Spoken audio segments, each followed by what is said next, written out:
E aí pessoal, beleza? Meu nome é Bruno Fabio, esse daqui é o Planeta Novo e se você ainda não é inscrito no canal, vai se inscrever agora e deixar o seu like pra ajudar a gente. No vídeo de hoje, a gente vai trazer aqui o Absurdos da Semana e hoje eu tô aqui com o Digo Black, que tá na câmera Steak, que vai me dar a meta de likes. Meta de like hoje eu quero 7.520 likes. 7.520 likes, então, se na quinta posição a gente vai começar falando sobre o Gato Galáctico. Eu particularmente não conhecia o Gato Galáctico até quando ele apareceu com as NFTs. Naquela época ele apareceu falando sobre, eu tava estudando pra ver, pô, será que realmente vai estourar esse bagulho e tal.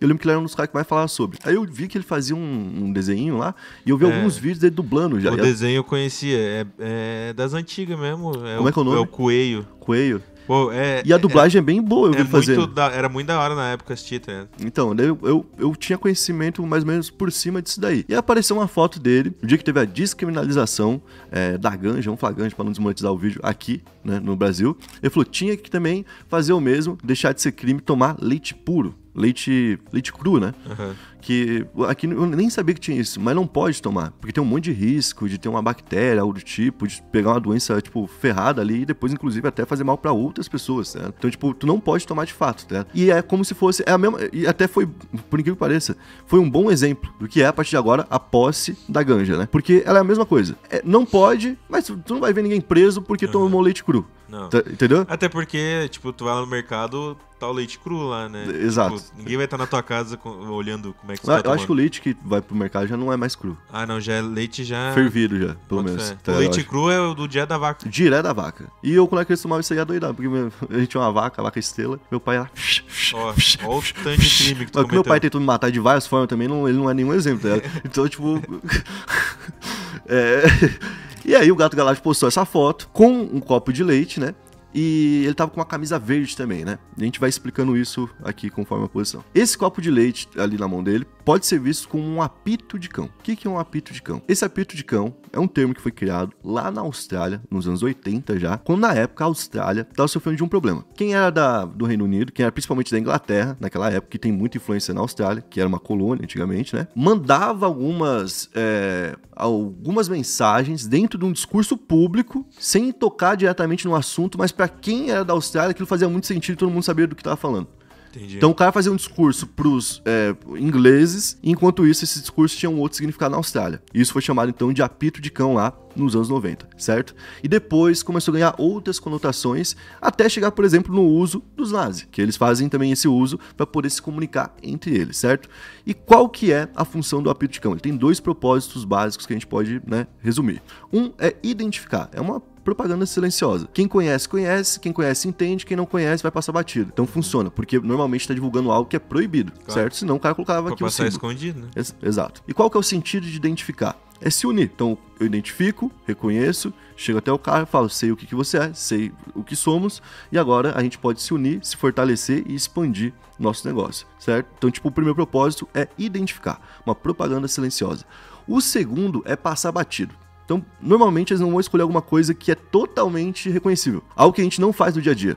Normalmente vai ser algo que tá ali, que tá no nosso dia a dia, porque justamente a intenção é passar batido, através de gestos que já são comuns. E causar, inclusive, desvio de atenção com isso. Ou seja, quando alguém descobre ali um desses gestos, ele começa a enxergar que todo mundo que faz aquele gesto pode ser, então, diretamente envolvido com aquela coisa. No caso aqui, com o movimento nazi. Certo? Então, por exemplo, o cara que faz o 3 daquele jeito que a gente sabe, ou o ok, né? Daquele jeito, que agora a gente sabe que tem uma referência direta a quem era do Terceiro Reich e tal. Quem faz esse símbolo pode ser lido como uma pessoa que tá praticando um apito de cão. E isso não é errado, você fala que essa pessoa poderia estar fazendo isso. Mas a gente não tem como precisar exatamente se ela está fazendo isso.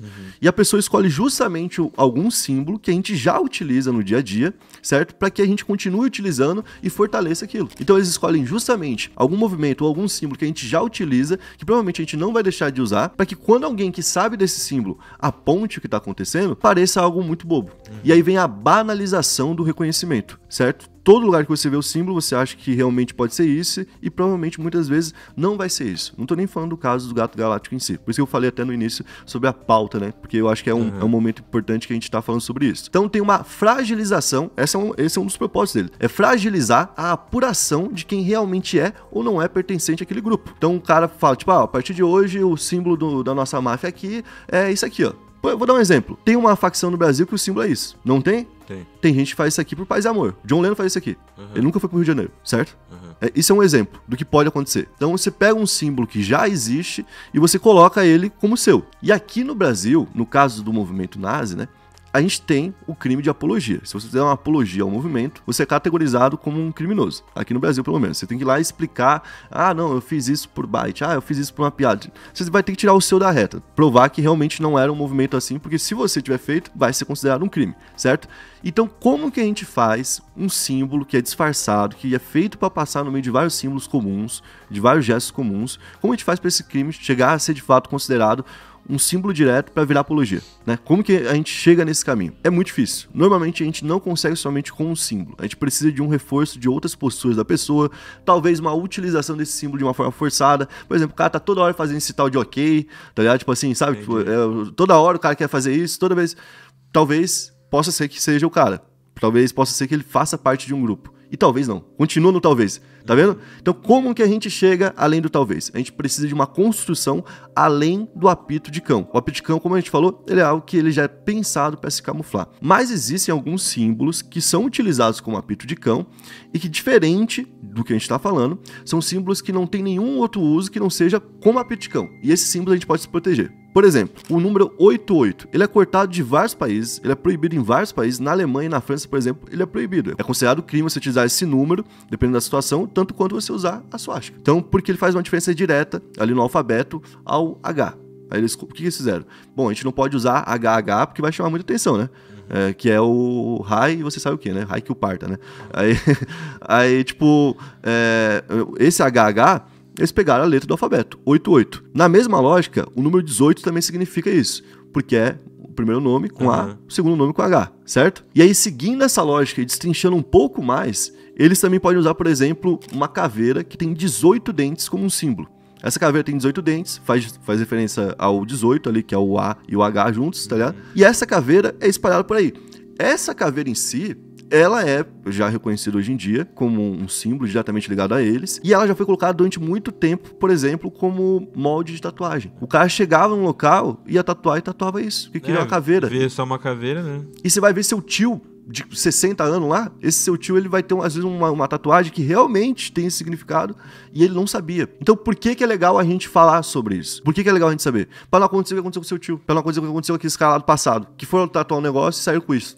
Entendeu? Tatuar um negócio que era totalmente errado. Às vezes é uma pessoa até tipo que é a própria vítima daquilo que tá tatuando, né? Às vezes pode ser, por exemplo, um cara judeu, pode ser um cara negro, pode ser alguém que tava sendo caçado, que vai lá e faz isso, que usa uma camisa ou algo do tipo assim, e pode ser feito sim na inocência. A gente tem que ter esse entendimento, porque no final das contas foi feito para isso. Justamente para isso. Para que no final a gente acuse talvez pessoas que não sejam e isso enfraqueça. Tipo, a galera fala, pô, se isso é ser nazi, então, porra, nem é tão ruim. Que bobo, né? Tipo, que bobo, né? E a gente sabe que não é um negócio bobo, né? Como, por exemplo, o Felipe Neto, que apareceu falando, pô, o cara tá tomando leite e tá com a camisa verde, né? Que faria relação ao integralismo, que é um outro movimento do Brasil. E aí ele falou que isso era algo que dava na cara que tava rolando, né? E encontraram uma imagem dele onde ele acidentalmente tava com uma camisa verde e ele tava com um copo de leite. Tá ligado? É foda. Assim. É foda, porque realmente pode acontecer acidentalmente, entendeu? Tipo, por exemplo, eu nem sei, a galera falou, pô, o gato galáctico é verde lá, ele tá sempre com a roupa verde, não sei o quê. Daí tu vai ver o Instagram do Michael, realmente tá sempre com a roupa verde. Eu não tô me preocupando em defender o cara nessa situação. Eu tô me preocupando em explicar pras pessoas como esses caras, filhos da puta, fizeram esse negócio de uma forma que criminalmente não existe como você colocar essa pessoa, por exemplo, como criminosa. Juridicamente, né? Falando, não tem como isso acontecer. Bom, vamos pra próxima posição e na quarta posição a gente vai falar do caso do Nino Abravanel. Esse caso aconteceu em maio e veio à tona agora nessa semana, onde o influenciador Davis Eliseu, que é conhecido como Nino Abravanel, 18 anos, acabou se tornando procurado pela polícia suspeito de homicídio em São Paulo. Ele e o irmão Derek teriam tirado a vida de um homem, que é o Tarcísio da Silva, e o motivo do crime seria então vingança, né? Bom, no dia do crime, durante a madrugada, o Tarcísio teria brigado com o avô do Nino, espancado o idoso a pauladas e deixado ele sem nenhum tipo de socorro. No dia seguinte, então, o idoso faleceu por conta disso. Ou seja, o Tarcísio tinha tirado a vida do avô deles. Bom, na mesma mesma noite do espancamento, o Nino, seu irmão e ao menos outras 3 pessoas teriam se reunido em um restaurante e armado ali uma emboscada para poder praticar a vingança. Uma imagem então mostra o momento do crime e mostra também os envolvidos próximos ao crime. O suposto atirador então é registrado minutos depois correndo em direção ao carro depois da execução. Ao todo ele teria disparado 11 tiros. A polícia afirma que o Nino Abravanel estava no carro preparado para a fuga e que o atirador seria então o irmão dele que tem 20 anos e que também está foragido. Desde que o caso veio à tona, o Nino, que já tinha bastante seguidores, ganhou ainda mais e cresceu em 500 mil de seguidores. Então muita gente está do lado dele por conta da história de vingança e tudo mais, por conta da covardia que foi feita com o avô dele e tal. É um tema realmente complicado, né? Tipo, o nosso Código Penal ele não prevê, por exemplo, que a vingança é algo que passe batido quando é feita dessa forma, planejado e tudo mais. Mas tem até uma parte que fala sobre o crime passional, ou seja, está dentro do Código Penal. Não é um assunto que entendeu? O crime passional, que é quando o cara, de imediato, reagindo a algo muito forte, muito extremo, psicologicamente, muito forte emocionalmente, faz algo que não deveria. Nesse aí os caras foram e combinaram, teve todo um plano. Então, aí agora eu acho que judicialmente isso vai pender muito pra eles, né? Independente do que a galera pense, acha, é certo, isso não é certo, né? Judicialmente isso é o que deve acontecer. Na terceira posição a gente vai falar sobre a conta de luz que vai ficar mais cara. Pela primeira vez, desde abril de 2022, o governo acionou a bandeira amarela pra conta de energia elétrica. Meu amigo. Não, os caras não precisavam de mais nada, né? Acenderam a bandeira amarela. Mas o que é... Falando sério, mano. Por que taxou a Shopee no final das contas? É isso que eu tô falando. Já não vai enfiar até o talo na bunda do pobre? Já não vai? Não melhora em nada. Não melhora em bosta nenhuma. Tudo fica pior e ainda vem tira a única diversão, tá ligado? Porra, mano, isso aí é muita sacanagem, velho. Tá ligado? Vai ter bandeira, então, amarela. Vai ter no mês de julho. E olha que doideira, tá? Porque normalmente bandeira amarela e vermelha é no verão, quando a gente tem ali um consumo maior de luz o tempo todo, por causa do ar-condicionado e tal, e a gente tá no mês de frio. Tanto que a gente vai falar daqui a pouco sobre cidades no Brasil que estão abaixo de zero, certo? Então a gente vai ter uma cobrança adicional no valor de R$ 1,88, acima do que era cobrado antes, a cada 100 kWh. Pra gente entender, a média de consumo do brasileiro numa casa, na zona urbana ali, né, que não tem nenhum ar-condicionado, é de 150 a 200 watts. E daria quanto então pra essa casa média aí? 200, por exemplo, daria mais ou menos uns 3,60. Agora imagina quantas casas tem no Brasil. É uma grana do caramba. É uma grana bem alta que vai ser arrecadada com isso. Por isso que, tipo, porque pra onde que vai essa grana? Qual que é a solução dessa grana? Entendeu?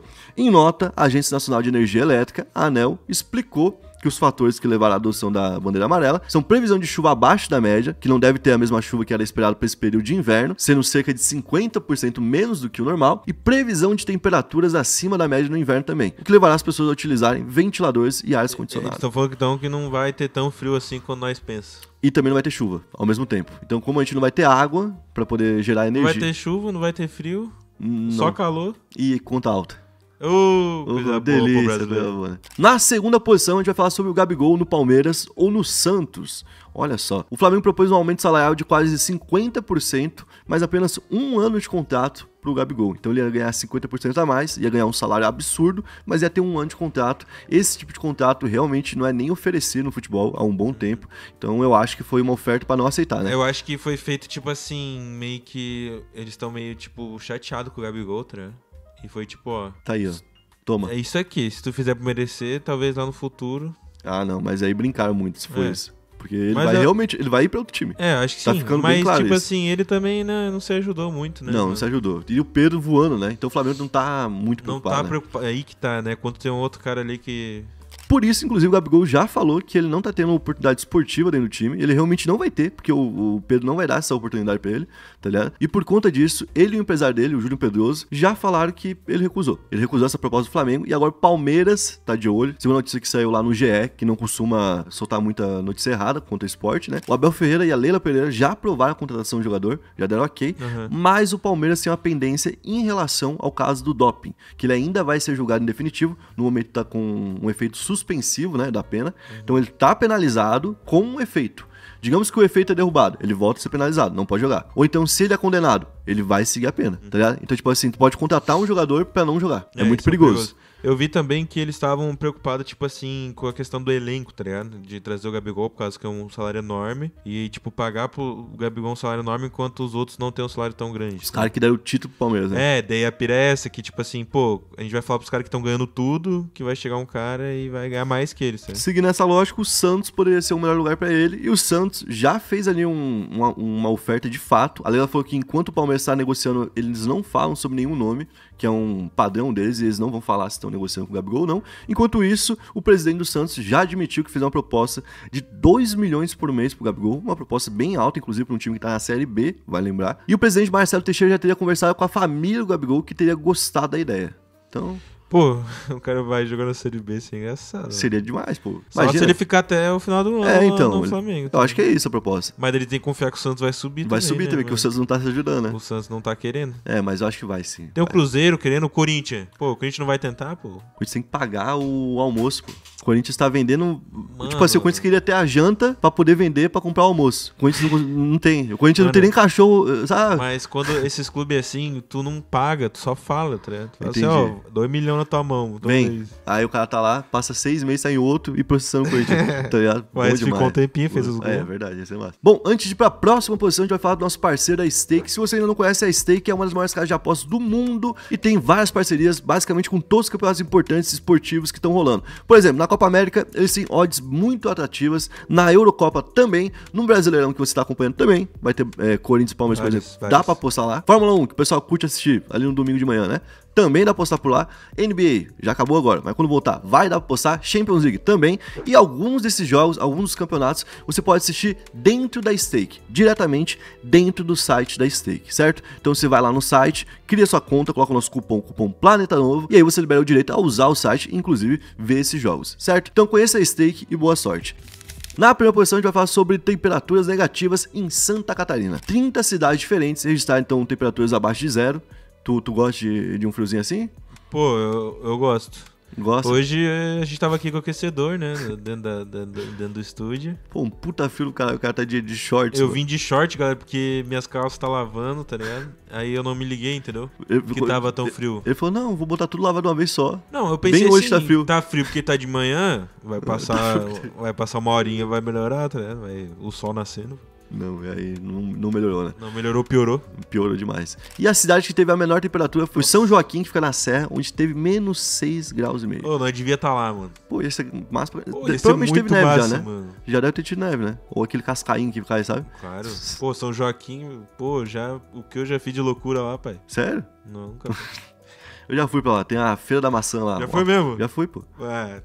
Pior que fui. Bota a foto aí, então. Tem vídeo, ó, a galera pode assistir. Tem vídeo aqui no canal. A gente indo atrás da neve lá em São Joaquim, Urubici. Pode ver. Pica-te. E na quinta posição a gente vai falar sobre o Neymar, que teve mais uma filha. Ó o Neymar aí. Olha só. Pai mais uma vez. Demorou, né? Ele teve o Davi Luca, bem novinho. Sim. Né? Demorou um tempo. Teve agora de novo mais um filho. No caso, uma filhinha. E agora, na tarde de quinta-feira, nasceu Helena, fruto de um relacionamento dele com a modelo Amanda Kimberly. O nascimento aconteceu em um hospital em São Paulo e o Neymar, inclusive, já foi visitar ali a bebê na maternidade, tanto ele quanto a irmã e a mãe dele. Então, a avó, a titia, todo mundo foi lá ver. Família toda reunida. Legal, né? Porque normalmente a gente vê notícia, os jogadores são meio que fugindo disso aí, Sim. né? E o cara foi lá, inclusive o Neymar não tem ainda confirmação de DNA, nem nada do tipo, né? Ele falou que ele, no pensamento dele, ele vai assumir a criança, porque a criança vai ser filho dele e tal, mas ele vai fazer o exame lá pra poder confirmar e vai pagar a pensão, vai conviver com a criança, tudo normal. Ele vai ser então pai da terceira criança, já tem o Davi Luca de 12 anos, que a gente acompanhou durante toda a carreira junto com ele, né? A Mavi, de 8 meses, que nasceu aí recentemente, fruto do namoro dele com a Bruna Biancardi.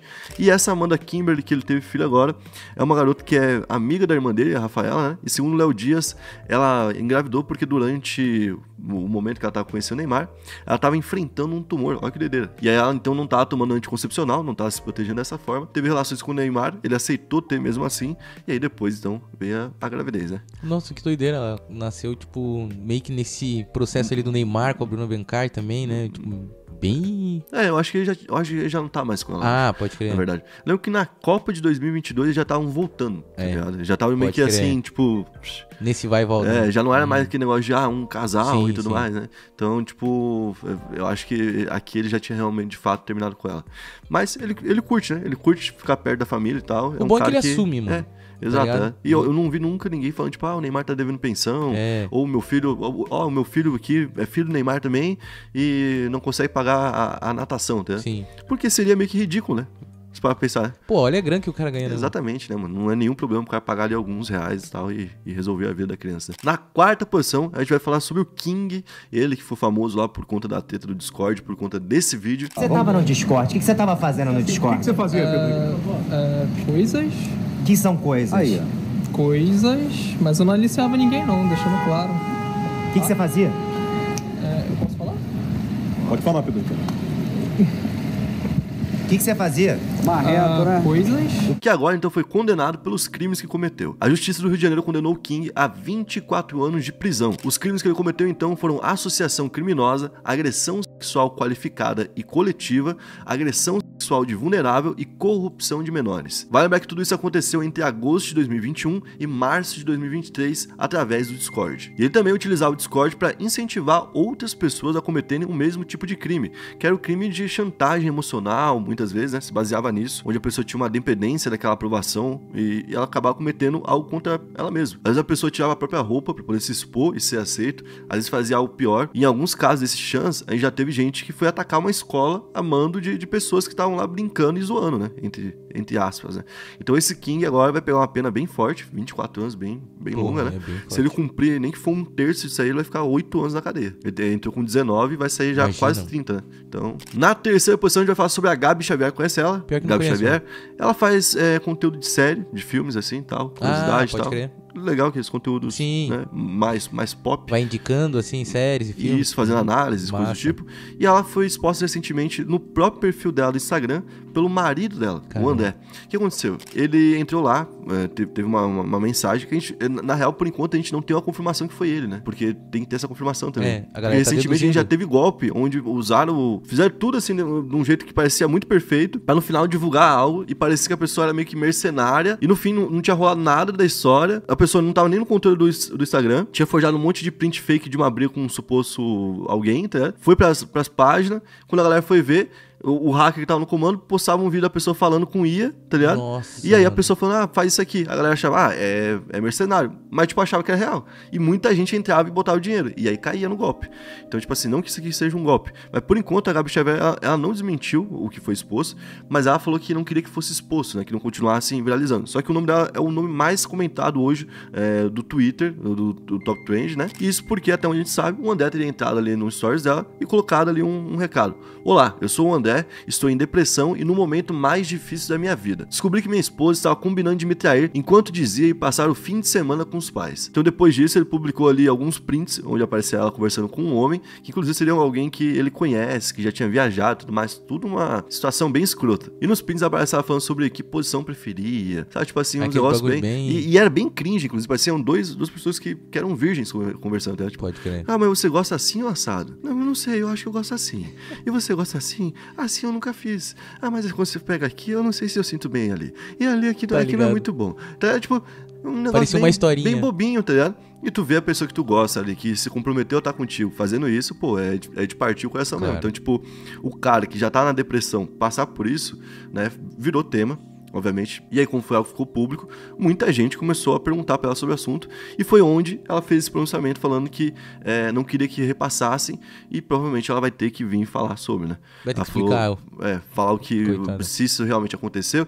Porque, inclusive, olha que doideira. Pelo nosso Código Penal, você trair alguém, por mais que seja alguém que tu casou, por exemplo, se tu casa com alguém, tu tem que ir no cartório, né? Sim. Tem que fazer um documento, é tipo um contrato real, tá? Tem tipo um acordo ali, pra várias coisas, inclusive tipo assim, fiquei doente e a pessoa me largou. Poxa, se isso daí não é Abandono? um rompimento, né, Sim. do acordo ali, Uhum. pô, o que é, né? Deveria ter talvez ali uma proteção maior pra alguns tipos de situações, por exemplo, a pessoa foi traída em meio a um relacionamento onde ela vai ter que abrir mão de tudo, desfazer tudo, tá ligado? E ela tá construindo toda aquela vida em volta daquilo, então, tipo, a pessoa foi traída, ela merecia de alguma forma ter o direito de sair daquilo melhor do que a outra, tá ligado? Porque, Claro. tipo, aqui, por exemplo, traição não é crime, Sim. certo? Mas a pessoa foi Porque lesada também de a gente algum não quer jeito. que ninguém vá pra cadeia porque Sim. traiu. Lógico. A questão é, tipo, dentro do próprio relacionamento, a pessoa ser prejudicada ou beneficiada. Porque, no caso, se o cara foi traído, ele, como eu disse, ela não cometeu um crime, e ele cometeu um crime. Que você não pode nem invadir a conta de ninguém, que ele fez e assumiu, e muito menos expor conversas que são privadas. Se eu expor, por exemplo, uma conversa que eu tive com o Digo, ela é minha, tanto quanto do Digo. Só que ela é do Digo tanto quanto é minha. Sim. Se eu postar e o Digo não quiser, não gostar, ele pode lá me processar. E ele vai ganhar por isso. Que não pode ter essa exposição de dados privados. Então, tipo, quando eu falo isso, normalmente ela vai falar, porra, o Fabio tá passando pano, não sei o quê. Quando eu falo isso, pessoal, eu tô falando da parte da lei, tá? Do que pode acontecer. Ela, então, agora pode entrar com o processo contra ele e ganhar esse processo. Inclusive, mesmo dentro dessa situação. Então, se você concorda ou discorda disso, os comentários estão aqui embaixo pra isso. Mas a informação é essa, né? Bom, vamos pra segunda posição. A gente vai falar da Mel Maia, que teve que se pronunciar, porque ela se tornou também um dos assuntos mais comentados do Twitter. Isso porque vazou um suposto vídeo íntimo dela, que já foi desmascarado, que não é verdade, não é dela. Inclusive, quem tem um pouco mais de tato pra vídeo, assim, meio de internet, que já tá acostumado com IA, edição e tudo mais. Com deepfake e tal, eu já conseguiu ver, eu acho, na primeira vez, sabe? Porque dá umas travadas, uma coisa do tipo assim. Então, tipo assim, basicamente, vazaram o vídeo dela como se ela estivesse com alguém no momento íntimo, né? Saiu em várias páginas falando que é verdade, né? Tipo, eu tenho um vídeo aqui e tem um mercado rolando disso, pessoal. Tipo, o cara fala que tem um nude de tal famosa, tá ligado? Que a menina tá crescendo, sei lá, tipo, a Venenosa, que surgiu recentemente. Deve ter rolado isso com ela. Porque a menina aparece, ela não tem nada que expõe a vida sexual dela ou qualquer parte íntima e tal, mas alguém fala que tem, cria um deepfake e aí vende grupos e coisas do tipo, e isso tá acontecendo aos montes. Você vai em qualquer tweet grande, que tem um alcance grande, o cara se aproveita desse alcance e twitta ali no meio, tipo assim, vocês querem ver a Mel Maia, vocês querem ver não sei quem, qualquer menina que seja famosa, tem lá alguém, então, fazendo um deepfake com o rosto dela em um vídeo que não é agradável, né? Obviamente. Todo mundo sabe que é um vídeo de inteligência artificial. Todo mundo sabe. Mas todo mundo insiste em falar que é real. Mas todo mundo sabe que o vídeo é de inteligência artificial. Gente, vocês acham que em sã consciência eu deixaria alguém fazer um vídeo meu desse? Só perguntando aqui pra vocês. O povo já inventou que eu morri. O povo já inventou que eu bati em fotógrafo. O povo já inventou que eu cuspi em fã. O povo já inventou coisas aterrorizantes sobre mim. E tipo assim, ou o povo não consegue provar, ou o povo faz montagem. Já fizeram até montagem meio pelada. Gente, eu tô no ramo desde os 5 anos. 5 anos. E desde os meus 5 anos de idade, eu sou obrigada a ver barbaridades sobre mim na internet. Pessoas falando barbaridades de mim sobre mim na internet. E ela falou que parou de usar o Twitter justamente por isso, porque é um local que não é saudável pra ela. E ela falou um negócio que é preocupante. Se liga. Estou no ramo desde os 5 anos. Desde os meus 5 anos de idade, eu sou obrigado a ver barbaridades sobre mim na internet. Nada novo sob o sol. Se desde os 5 anos os caras fazem isso, imagina, tipo, ela deve ter sofrido até com coisa, né? Tá maluco, mano. Envolvendo, tipo, predadores sexuais, sim, né? Mano. E é bom a gente falar porque, mano, daqui pra frente a gente deve ter muito deepfake. Tem muita coisa que a gente vê como meme, por exemplo, a gente vai lá e bota o Renato Gaúcho e o time do Grêmio dançando uma música, tá? Todo mundo... É legal. Mas daí tu vai lá e vê, tipo, sei lá, os caras botam o Renato Gaúcho falando um negócio que ele nunca falaria e prejudicando a vida dele. Vai começar a acontecer. Nesses locais onde tem, por exemplo, futebol, que é onde tem nervos à flor da pele, tem gente querendo ferrar um outro, né? Política, religião, em todos esses setores a gente vai ter deepfake rolando. Tanto é que o Dória fala que aquele vídeo dele seria deepfake, né? Ele sempre falou isso. É foda porque nunca ninguém conseguiu provar isso, né? Tá ligado? E fica isso aí, tipo, a gente fica pensando que realmente foi ele, né? Que ele tá mentindo, que não foi deepfake. E é foda, pode ter gente que pense isso da Mel Maia. Porque tem como você perceber que não é, mas tem gente que não vai perceber, tá? Tanto que tem aqueles vídeos que mostram, tipo, o cara falando com a mãe, com a avó, com não sei quem, mandando uma imagem que é totalmente montagem, tá? Sim. E a pessoa não consegue perceber, tá? Pô, e é foda porque, que nem tu disse, tá ligado? Ela, como falou que desde os 5, ela já passa por isso, eu fiquei pensando também na Larissa Manoela, na Maísa, até mesmo na Melody, tá ligado? Que, tipo assim, eles devem fazer muita coisa dessa, e hoje em dia, como esse mercado do Twitter, que o Twitter tá ficando, tipo, cada vez mais tóxico e cada vez mais pornográfico, né? Tá ligado? Todo mundo sabe. Tipo, isso aí deve ser horrível pra família dela também, tá ligado? Sim. Porque, tipo, combater com tudo isso, tá ligado? Sim, porque, tipo, querendo ou não, fica uma imagem ali E tu não tem nem o que fazer, que ela não fez isso. E, Olha que doideira, e mano. é que nem a que tá falando da IA, né? Tipo, porque, tipo, hoje em dia, quem não é muito acostumado Vai ter que ter com um isso... bloqueio nesse tipo de tá assunto ligado? aí. Pô, Vai ter que ter um bloqueio de alguma Até forma. desmentir... Mas eu acho que não vai rolar o bloqueio, tá? Vai ter um bloqueio, pode até ter, mas acabam de alguma forma corromper isso também, né? Bom. Mas na primeira posição a gente vai falar sobre o Lula, que sugeriu uma nova data da independência aqui pro Brasil. Ele sugeriu transformar o dia 2 de julho em uma outra data oficial de independência oficial do país, que rola hoje atualmente no dia 7 de setembro. Ele deu a declaração durante o discurso dele em um evento de lançamento da pedra fundamental em um laboratório científico público lá em Campinas. Mas por qual motivo então que ele quer que o dia 2 de julho seja o dia da independência? Bom, o dia 2 de julho já é feriado e é comemorado lá no estado da Bahia.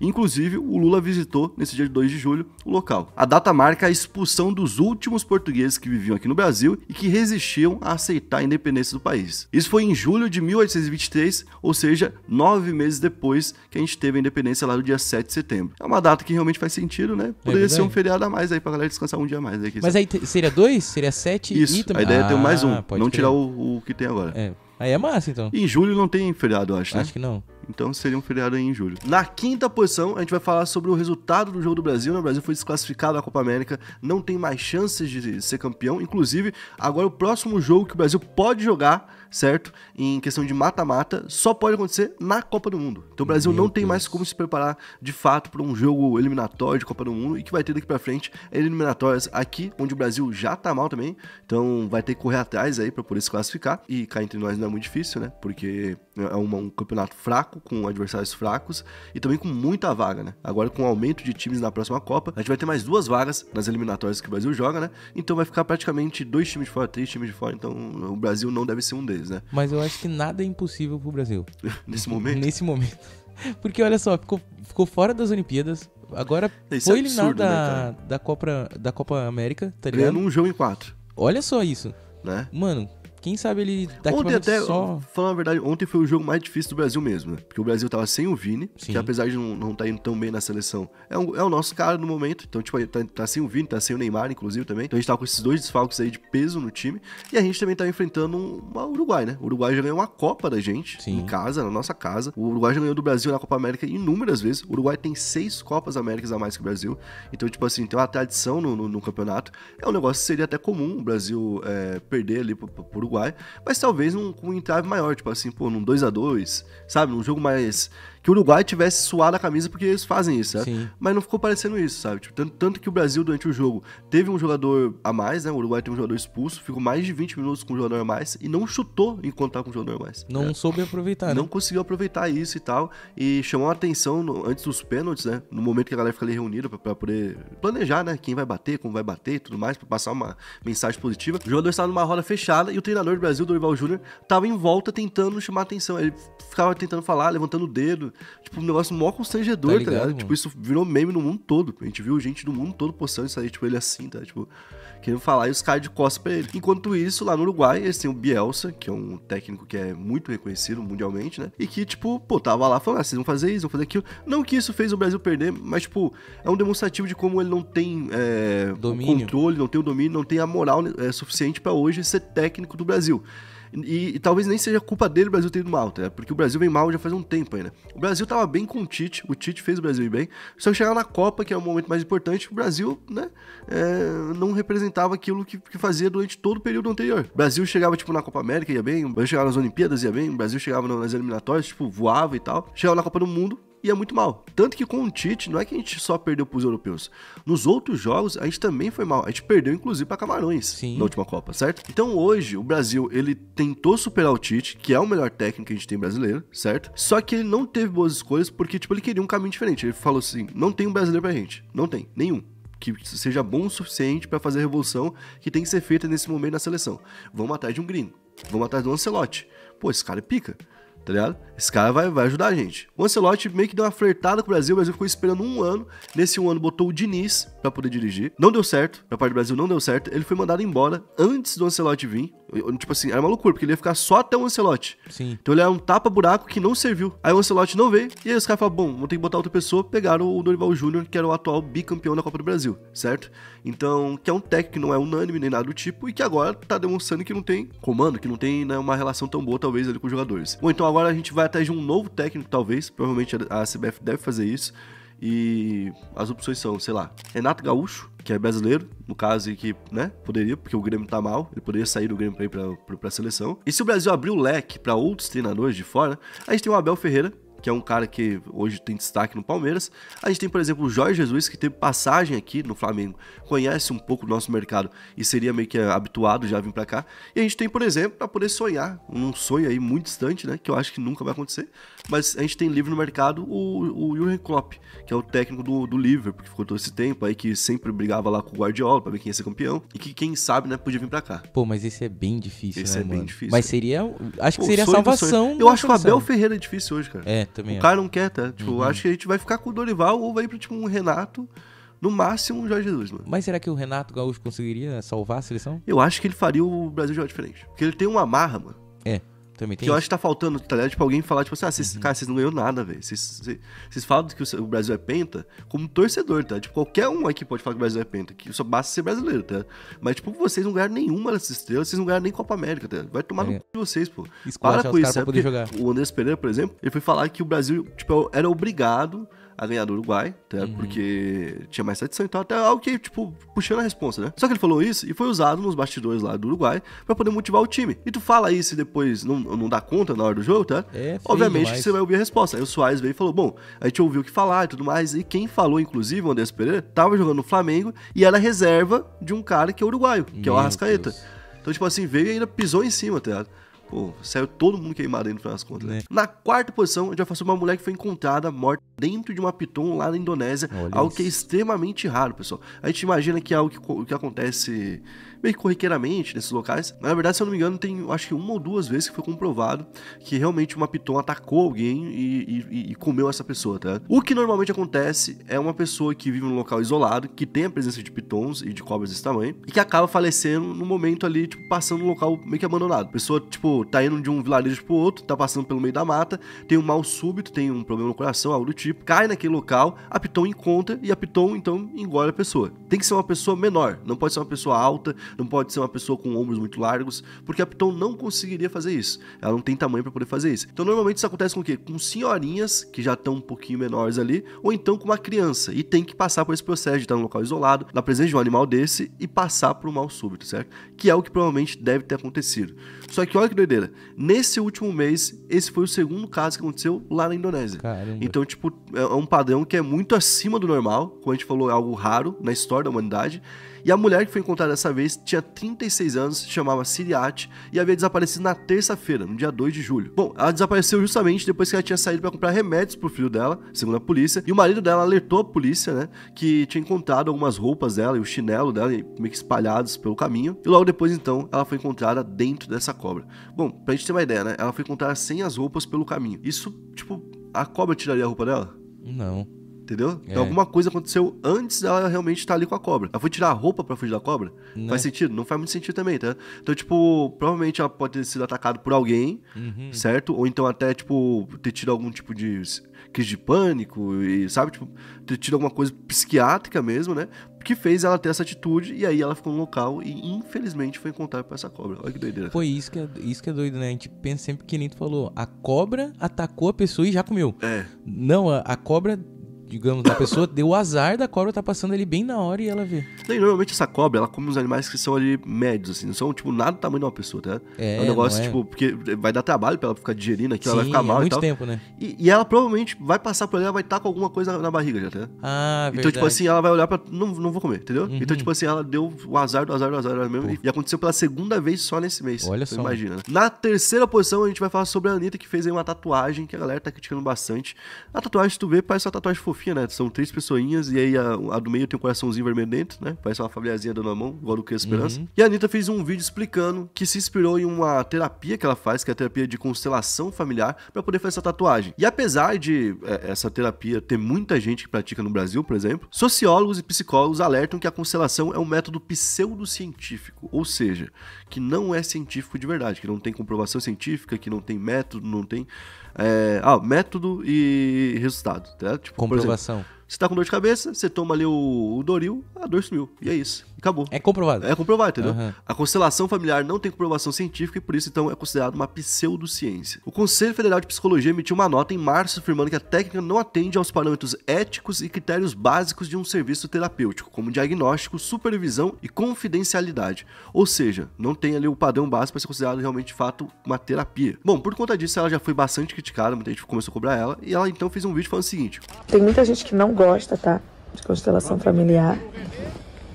E eu gosto muito, tem mudado a minha vida. Acho que vai de cada um, né, gente? Tem gente que tem coisa que é bom pra um, não é bom pro outro. E aí entra uma outra parte da constelação familiar, porque a constelação familiar foi desenvolvida nos anos 80, é um negócio tipo recente, se a gente vai pensar, e foi desenvolvido pelo alemão Bert Helling, e basicamente a dinâmica ali do processo é você se juntar com pessoas da sua família e fazer como se fosse uma interpretação de um momento do passado que aconteceu e refazer ali aquele momento, tá ligado? Tipo, por exemplo, no passado o meu parente me atacou em tal momento, num churrasco, e me xingou e falou coisas que eu nunca esqueci. Vamos voltar para aquele dia e quando ele fala isso, eu vou falar aqui tudo que eu tô guardando, e aí ele vai me pedir desculpa, tá? Vamos fazer isso.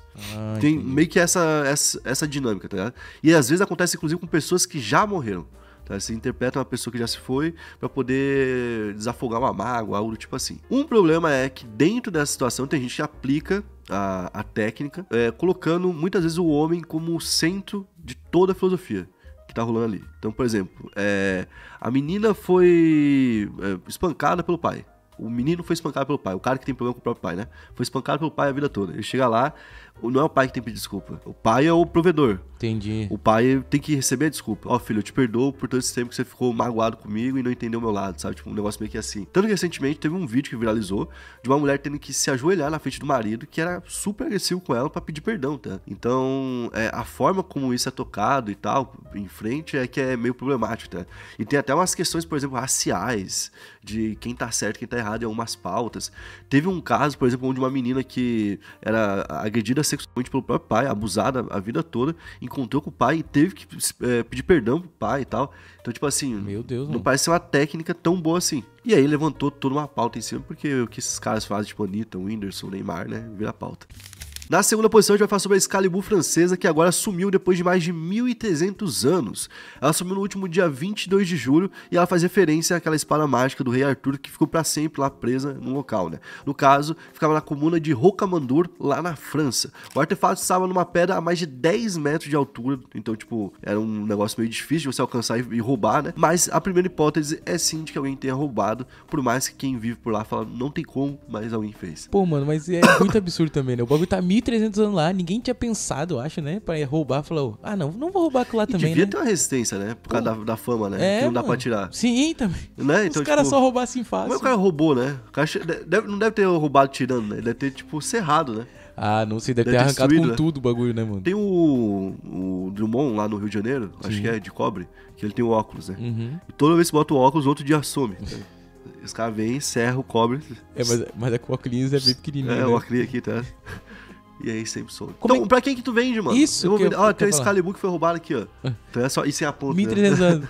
Mas imagina também um magnata. O cara chega na casa de um outro cara pra fechar um negócio, aí tá essa Excalibur lá. O cara... Pois é. É tu. Na primeira posição, a gente vai falar sobre um roubo diferente que rolou em São Paulo. Material radioativo acabou sendo roubado meio que sem querer em São Paulo, e a Polícia Civil então está investigando o caso para tentar reencontrar esse material. No início, foi dado um furto de um carro, que é o que foi, né, denunciado. Era um carro que estava transportando 5 latas com material radioativo e que inclusive tinha lá um adesivo de esse carro está transportando material radioativo. Nas latas também tinham os adesivos. Esse negócio é radioativo, tá ligado? Mas fora. A pessoa foi lá e roubou o carro mesmo assim. Deus, desde então a polícia está procurando por esse material porque é algo muito perigoso. Se alguém manipular de uma forma errada pode morrer, inclusive pode matar pessoas. Então é algo realmente muito perigoso. E 2 latas já foram encontradas, uma na sexta e outra no sábado. Mas 3 latas ainda estão aí perdida por aí, e a gente pode ver em breve ver alguma coisa no Brasil. Pô, mano, tomara que não dê nenhum desastre, né? Porra, mas é que, tipo, alguma coisa muito grande pode acontecer, tá ligado? Então, eu acho que, tipo, o que pode acontecer de pior? O cara achar essa lata, ver a merda que tá dando e falar, vou me livrar, vou jogar no rio. Meu Deus. Mas não é? Eu fiquei pensando, mano, porque tem gente que faz isso mesmo, mano. E Essa essa lata três aqui, latas aqui no Rio Tietê. Bum. Acabou com o Rio Tietê. Deus, Tá? mano, tá maluco. Mas então, é perigoso. Então, se você tiver com essa lata, devolva pelo menos a lata. O carro, né? Não precisa falar que foi tu, só falar, ó, vi a lata aqui em tal lugar e sai, tá A ligado? gente falou pro cara que roubou. Você que roubou o carro, não precisa falar que foi tu. Só devolve a lata, cara, porque tu vai acabar com todo o ecossistema do Brasil, talvez. Então não faça isso, cara. Bom, na quinta posição a gente vai começar falando de futebol, né? Falando das finais que ocorreram nesse domingo também, né? Teve a final da Copa América, que aconteceu nos Estados Unidos, né? E a final da Eurocopa, que aconteceu lá na Alemanha. Na Copa América, deu a Argentina, que era pra muitos o favorito, porque já era o time que era o último campeão da Copa América, é o último campeão da Copa do Mundo, então é o time que vinha realmente mais em alta. Claro que o Brasil sempre é colocado também como um dos favoritos, mas todo mundo sabia que a Argentina realmente tá mais encaixada, então deu meio que a lógica. Fez um confronto bem equilibrado com a Colômbia, que fez uma grande Copa América também, tem que ser destacada essa campanha, mas antes da bola rolar, já virou notícia o que estava acontecendo fora do campo, né? Porque teve um caos muito grande na entrada da torcida, a gente vai colocar aqui umas imagens do que aconteceu, e esse caos que aconteceu, essa confusão, teve realmente cenas, assim, bem impressionantes, fizeram com que o jogo fosse adiado por 1 hora e 22 minutos, então ele ia começar às 9 da noite, começou só às 10h22, porque teve toda essa confusão. Então pessoas, segundo o Hard Rock Stadium, né, que foi o estádio onde foi realizado a final, milhares de pessoas invadiram o estádio sem ter ingresso e colocaram em risco ali as pessoas que tinham pagado, né, pra ver o jogo. Então uma coisa que realmente afetou o jogo, a Conmebol foi muito criticada novamente, né? Na semana passada a gente trouxe também a notícia de que na semifinal entre Uruguai e Colômbia teve uma briga muito grande, envolvendo torcedores e jogadores, então cada jogo importante aqui na América do Sul a gente sabe que tem um risco dessas coisas acontecerem, infelizmente, né? Então, dentro de campo a Argentina venceu na prorrogação, foi 1-0 o gol do Lautaro Martinez. A Argentina, então, como a gente falou, já era esperado que vencesse, mas agora consolidou aí essa época de ouro que eles estão vivendo, né? Então 3 títulos seguidos, o Messi se despedindo da seleção depois de passar tanto tempo sendo criticado, ganhando as últimas 3 competições que fez. Então a Argentina vive um momento totalmente contrário do que a gente vive aqui no Brasil. E a gente teve também nesse domingo a Espanha vencendo a Inglaterra na final da Euro. Então a Espanha, que também fez a melhor campanha da Eurocopa, era apontada já como uma das favoritas antes do torneio, mas a Inglaterra ela tem mais hype, digamos assim, né? Um time que tem mais jogadores famosos, jogadores que jogam em clubes mais poderosos, digamos assim, nesse momento. Então a Inglaterra talvez a Inglaterra realmente tem um elenco mais forte, mas ela não consegue jogar nem perto do nível que a Espanha tem coletivamente. Então a Espanha venceu todos os seus jogos na Euro, venceu assim de uma forma incontestável, todo mundo concorda que a Espanha foi o melhor time do torneio, venceu então 7 jogos que fez, incluindo adversários como a Itália, que hoje não é mais...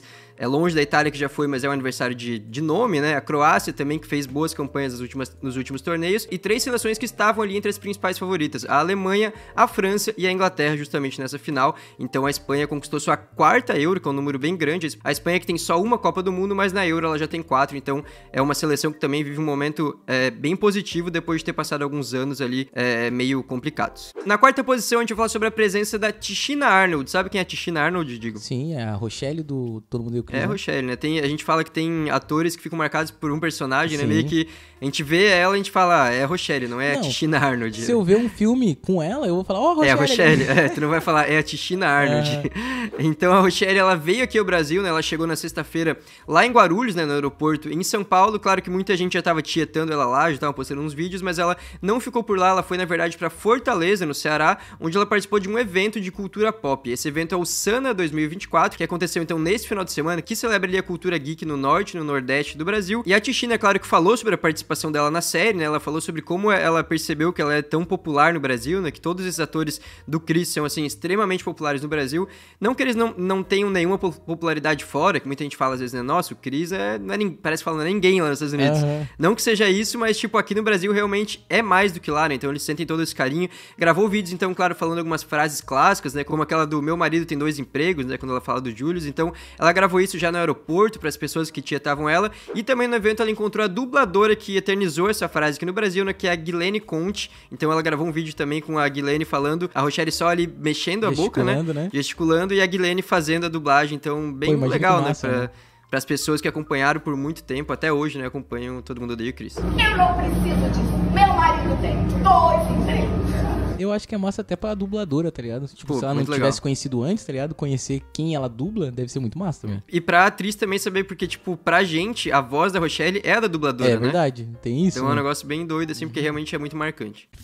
Antes de ir pra próxima posição, a gente vai falar da Stake. A Stake é a nossa patrocinadora, pra quem não conhece. Ela é fechada com a NBA, é fechada com a Fórmula 1, é fechada com a Premier League, e aqui no Brasil ela também tem parcerias. E pra você que curte acompanhar jogos como, por exemplo, Sul-Americana e Libertadores, você pode fazer isso de graça lá na Stake. É só você fazer o registro, faz sua conta aqui, coloca o nosso cupom Planeta Novo, criou sua conta, não precisa botar nenhum real. Você já pode assistir tanto o NBA quanto Fórmula 1, Premier League, Sul-Americana, Libertadores e vários campeonatos. Vale muito a pena você conferir, e se você quer um local confiável para fazer sua fezinha, você já curte fazer isso, vai pra lá que vale a pena. Vai lembrar que também tem a ala lá de cassinos, que a galera curte jogar, aquele blackjack e tudo mais. Se é o seu caso, a Stake também tem uma ala só pra isso, certo? Então vá lá, crie sua conta, assista os jogos e boa sorte.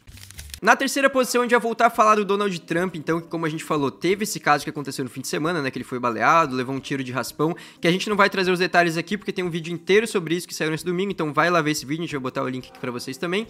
Mas o que aconteceu na segunda-feira é que ele foi oficializado como candidato do Partido Republicano à presidência. O que aconteceu, então, foi a formalização do resultado das prévias do partido dele, né, isso aconteceu durante o primeiro dia da Convenção Nacional Republicana, e o que aconteceu nesse mesmo evento também é que o Trump anunciou a escolha de James David Vance, conhecido como J.D. Vance, para ser o vice-presidente de sua chapa. O J.D. Vance é um senador republicano pelo estado de Ohio e talvez ele é apontado ali pelos especialistas, né, como o mais alinhado ideologicamente com o Trump, e também o que apontam é que ele pode dar meio que uma energizada na base ali de seguidores do Trump, porque ele tem 39 anos e é meio que um contraste ali com os homens que normalmente são mais velhos, né, que estão assim no topo das chapas dos partidos, são as pessoas que aparecem mais. Então, como ele é um pouco mais novo, uma figura um pouco inclusive não é tão conhecida assim como outras, talvez ele dê meio que essa energizada, como os especialistas apontam. Mas também tem outro lado, porque muita gente fala que ele serviu muito pouco ainda no Senado americano, menos de 2 anos, então ele é meio inexperiente, então meio que é uma escolha que dividiu opiniões. E o presidente atual dos Estados Unidos, que é o que tudo indica, vai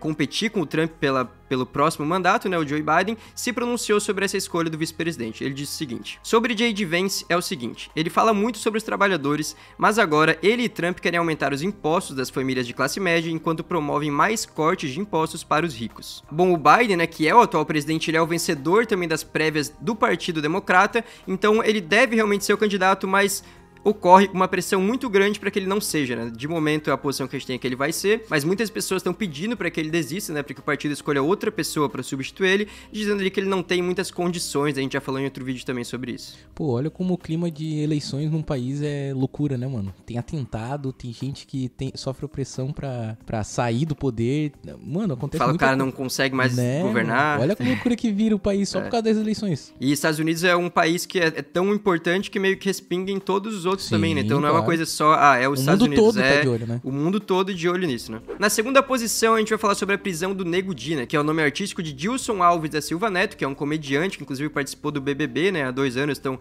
ficou mais conhecido pelo Brasil no geral naquele momento. Ele então foi preso pela Polícia Civil do Rio Grande do Sul nesse domingo na praia de Jurerê Internacional, em Florianópolis, que fica em Santa Catarina, né? Ele é suspeito de lesar pelo menos 370 pessoas com a venda de produtos por meio de uma loja virtual da qual ele é proprietário, mas muitos produtos nunca foram entregues. A polícia indica que a movimentação financeira em contas bancárias ligadas a ele na época em que foi feita essa investigação em 2022 passa de 5 milhões de reais, então pode ser um negócio realmente muito grande, e o sócio do Nego Di nessa empresa, o Anderson Bonetti, já teve a prisão preventiva decretada no ano passado, ele inclusive foi preso em fevereiro, mas foi solto alguns dias depois. Essa loja, chamada Tá de Zoeira, operou entre março e julho de 2022, mas aí a justiça determinou que ela fosse retirada do ar. Bom, o que o Nego Di fazia é que ele divulgava os produtos à venda, né, nos seus stories, nas redes sociais no geral, que ele tem bastante seguidor, como por exemplo aparelho de ar-condicionado, TV, outros eletrônicos também, então muitos inclusive com preços abaixo do de mercado. Por exemplo, uma TV de 65 polegadas era vendida a R$2.000, que é um valor bem abaixo do que a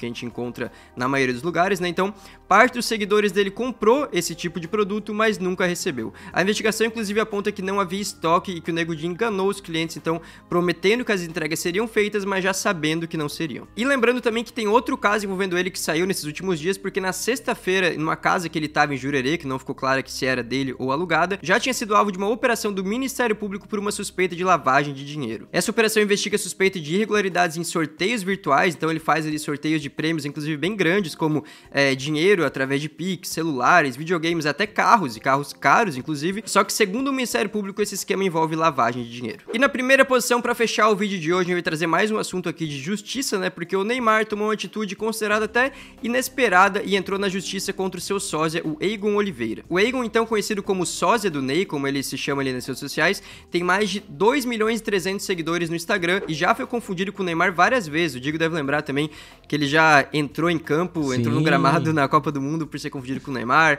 já parou ali as ruas do Catar também durante a Copa, tiveram que fechar inclusive uma loja da Puma, a Puma que patrocina o Neymar, né? Sim, porque achavam que era ele.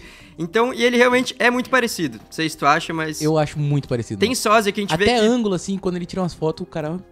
eu acho que dá pra confundir. Tem sósia que a gente pensa, pô, dá pra perceber, né? A pessoa tem que ser muito boba pra cair. Mas eu acho que o dele, dependendo do momento, dá pra tu achar que é o Neymar de verdade. Mano, são poucas pessoas que são parecidas com o Aço, mano. E ele parece que ele quer ser assim. Então, tipo, ele corta a barba. Ele se esforça muito. A tatuagem, tudo, tá ligado? É, tipo, é igual, tá ligado? Aí só se tu botar um do lado do outro. Aí não ou botar uma bola no pé dele, né? Ou vai que... Não sei, eu nunca assisti ele jogar, não sei se ele tá vendo esse vídeo, né? Vai que ele é melhor ainda. Né? Vai que com ele a gente teria ganhado uma Copa. Vai que ele nunca se lesionou. Bom, agora então, segundo a revista Veja, o Neymar entrou com uma ação para impedir que ele use o termo sósia do Ney. O motivo para essa decisão não tá claro, inclusive pegou de surpresa, como a gente falou, porque eles, aparentemente, a relação deles não era ruim. Tem sósia que não gosta, né, que realmente seja imitado. Teve o Chris Brown esses dias, né, que xingou o sósia brasileiro dele, então tem uns casos assim, só que o Neymar nunca tinha demonstrado que se irritava com ele, só que agora entrou com essa ação, vamos ver se realmente ele vai mudar de nome, enfim, mas com certeza ele vai continuar se vestindo e... sendo realmente muito parecido com o Neymar. Vamos pro vídeo, porque na quinta posição a gente vai começar falando sobre uma paralisação cibernética que rolou no mundo todo e que interferiu diretamente em canais de televisão que ficaram fora do ar, como por exemplo a BBC, e voos que foram suspensos por conta disso. Ao todo a gente já tem quase 4% dos voos do mundo todo, de todo o planeta, sendo suspenso por conta disso. A gente já teve mais de 4.000 voos que foram suspensos. Então é o maior apagão de TI que a gente tem na história, inclusive o Elon Musk que postou isso no Twitter, né, falando sobre a situação. E pra gente ter uma ideia da gravidade disso, basicamente a gente contempla e comemora o tempo todo os avanços que a gente teve depois da internet, pela conexão que a gente tem do mundo todo. Hoje você pode literalmente conversar com alguém do outro lado do mundo, no segundo que você quiser, e você vai ver a pessoa, ouvir a pessoa e tudo mais. Mas ao mesmo tempo que isso é muito bom, a conectividade que a gente tem, se a gente tiver um apagão ou algo do tipo, é um problema também. Não sei se vocês lembram quando teve o caso do canal de Suez, que foi bloqueado naquela época, e quando o canal de Suez foi bloqueado, a gente fala, bom, é um canal que fica lá, muito longe daqui, e mesmo assim vai impactar por aqui, porque muitos produtos que vêm para cá passam por lá. Então, como a gente tem um mundo globalizado e conectado de várias formas, dessa vez sendo afetado o TI, afetou então muitas empresas e pode afetar também aqui no Brasil. Na quarta posição, a gente vai falar de uma rebelião em São Paulo. Detentos da penitenciária de Franco da Rocha, na Grande São Paulo, fizeram um motim e iniciaram um incêndio dentro da unidade nesse sábado. O motim começou por volta das 13 horas e em imagens registraram detentos colocando fogo em lençóis e colchões no pátio da penitenciária. Não há informações sobre feridos nem sobre o que causou o tumulto. A situação aconteceu em 2 pavilhões e foi controlada por volta das 14 horas. Vale lembrar que essa prisão em si tem capacidade para 900 homens, mas tem mais de 1.000 homens acima da sua capacidade. Então isso obviamente compromete a capacidade dos homens que estão por ali, que são os agentes carcerários, de controlarem o local. E por isso, justamente por isso, a gente tem casos como esse. E por cima eles conseguiram encurralar os detentos que ficaram presos em um pátio. E nesse pátio então eles fizeram uma fila, foram enfileirados, tiveram que tirar a roupa, ficaram nus e ficaram virados de costas para a polícia, que foi então inspecionando um a um, parecido com o que aconteceu até lá no caso do Carandiru, que aparece no filme, eles sendo revistados e os cachorros cheirando cada um, né? É só fazer seu cadastro, colocar o nosso cupom Planeta Novo, que você já pode ver. Daqui a pouco vai começar a Premier League, por exemplo, também dá pra assistir por lá. E se você quiser fazer sua fezinha, já tá postando em algum lugar, vai pra lá, que é um local altamente confiável, é uma das maiores do mundo, se não for a maior. Tem parceria direto com a Premier League, tem parceria direto com a Fórmula 1, tem parceria direto com a NBA e tem parceria direto com a Conmebol. Por isso estava agora com as melhores odds do mercado pra Euro e também tá com as melhores odds do mercado pra Copa América, certo? Então, se você ainda não conhecia, vai lá na Stake e faça sua conta também.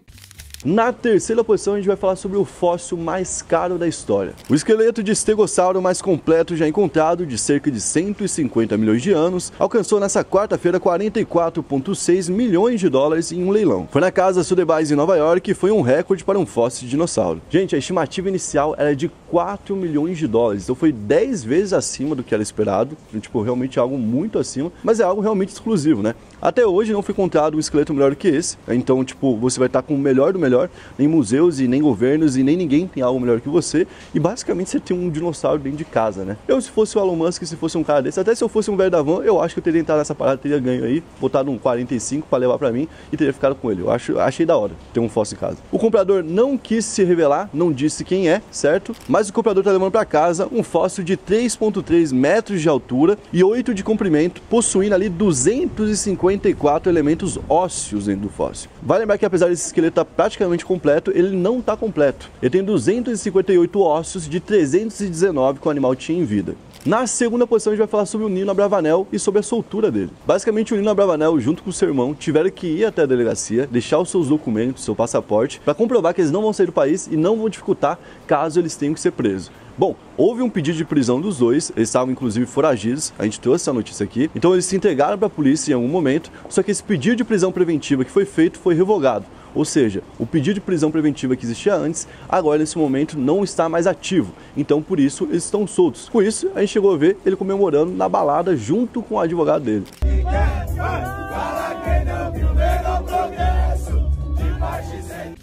Na primeira posição a gente vai falar sobre o Nego Di, que foi preso recentemente, e agora a informação que sai é que a investigação do Ministério Público está apurando um golpe que teria provocado um prejuízo milionário, que seria de autoria do Nego Di e de outras pessoas, né? Um golpe de venda de ar-condicionados, televisões, coisas do tipo, acabou levando a uma outra situação. Então a polícia estava apurando isso, estava tentando descobrir qual que era o envolvimento do Nego Di com isso de fato, né? E acabou descobrindo que uma doação que ele teria feito para o Rio Grande do Sul, no momento que a gente estava vendo as cheias e as chuvas acontecendo, uma doação de R$1 milhão, na verdade, não teria sido feita. No mesmo dia que ele alegou que teria feito essa doação, na verdade, ele doou R$100. E o print que ele postou no dia falando que teria doado R$1 milhão, inclusive, é um print editado justamente desses R$100, com alguns zeros a mais ali para formar o 1 milhão, né? Bom, agora então o Ministério Público desconfia de que seja um golpe e que ele tenha mentido sobre o valor doado. Inclusive, agora vai apurar e vai auditar as doações que aconteceram para essa mesma vaquinha que fatura mais de R$50 milhões. Na quinta posição a gente vai falar de uma notícia que infelizmente a gente não conseguiu falar no dia que saiu, mas a gente está falando agora sobre o Joe Biden ter desistido da candidatura à presidência. Ele era o candidato eminente, até porque ele é o atual presidente dos Estados Unidos, fazia sentido ele usar esse poder que ele tem atualmente para tentar a reeleição. E vai lembrar que o Donald Trump foi o primeiro presidente dos Estados Unidos que tentou a reeleição e não conseguiu, né? Igual no Brasil também acontece a mesma coisa, é muito difícil que um presidente que está lutando pela reeleição não consiga. Então o Biden era o candidato óbvio a ser seguido.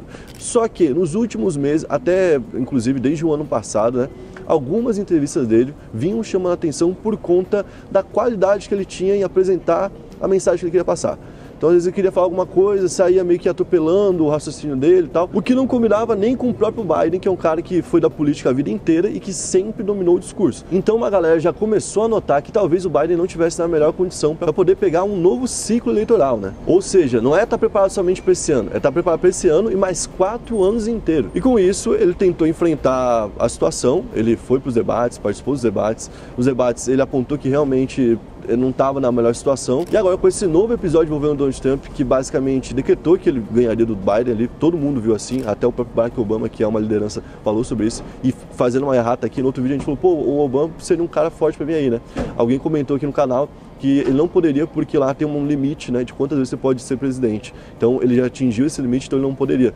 Por isso que falaram, por exemplo, da Michelle Obama, porque ela nunca fez isso, ela nunca ocupou esse espaço, então ela poderia. Mas quem vai ocupar esse local do Biden como candidato é a Kamala Harris. E se ela for eleita, ela vai ser a primeira mulher da história eleita lá nos Estados Unidos. Então essa eleição, que já era muito importante porque é uma eleição americana e os Estados Unidos é um país importante em todo o jogo geopolítico, né? Agora tem uma pauta adicional. A gente pode ter a primeira mulher como presidente dos Estados Unidos. E na quarta posição a gente vai falar de Fernando Mais, ou Gustavo Scatti, que apareceu na internet falando sobre a situação que ele está vivendo no momento. O Gustavo Scatti, para quem não acompanhou, recentemente foi descoberto numa vida dupla. Ele é um ator que participou de diversas coisas, até no próprio perfil dele, o primeiro post que tem lá fixado é sobre isso, mostrando que ele já fez mais de 40 comerciais, já participou de novelas, de todo tipo de trabalho, inclusive com dublagem, coisas do tipo. E ele era um cara ativo dessa forma, então, numa vida pública, e ao mesmo tempo ele possui um fetiche nada comum, né? Ele come literalmente aquilo que sai do bumbum.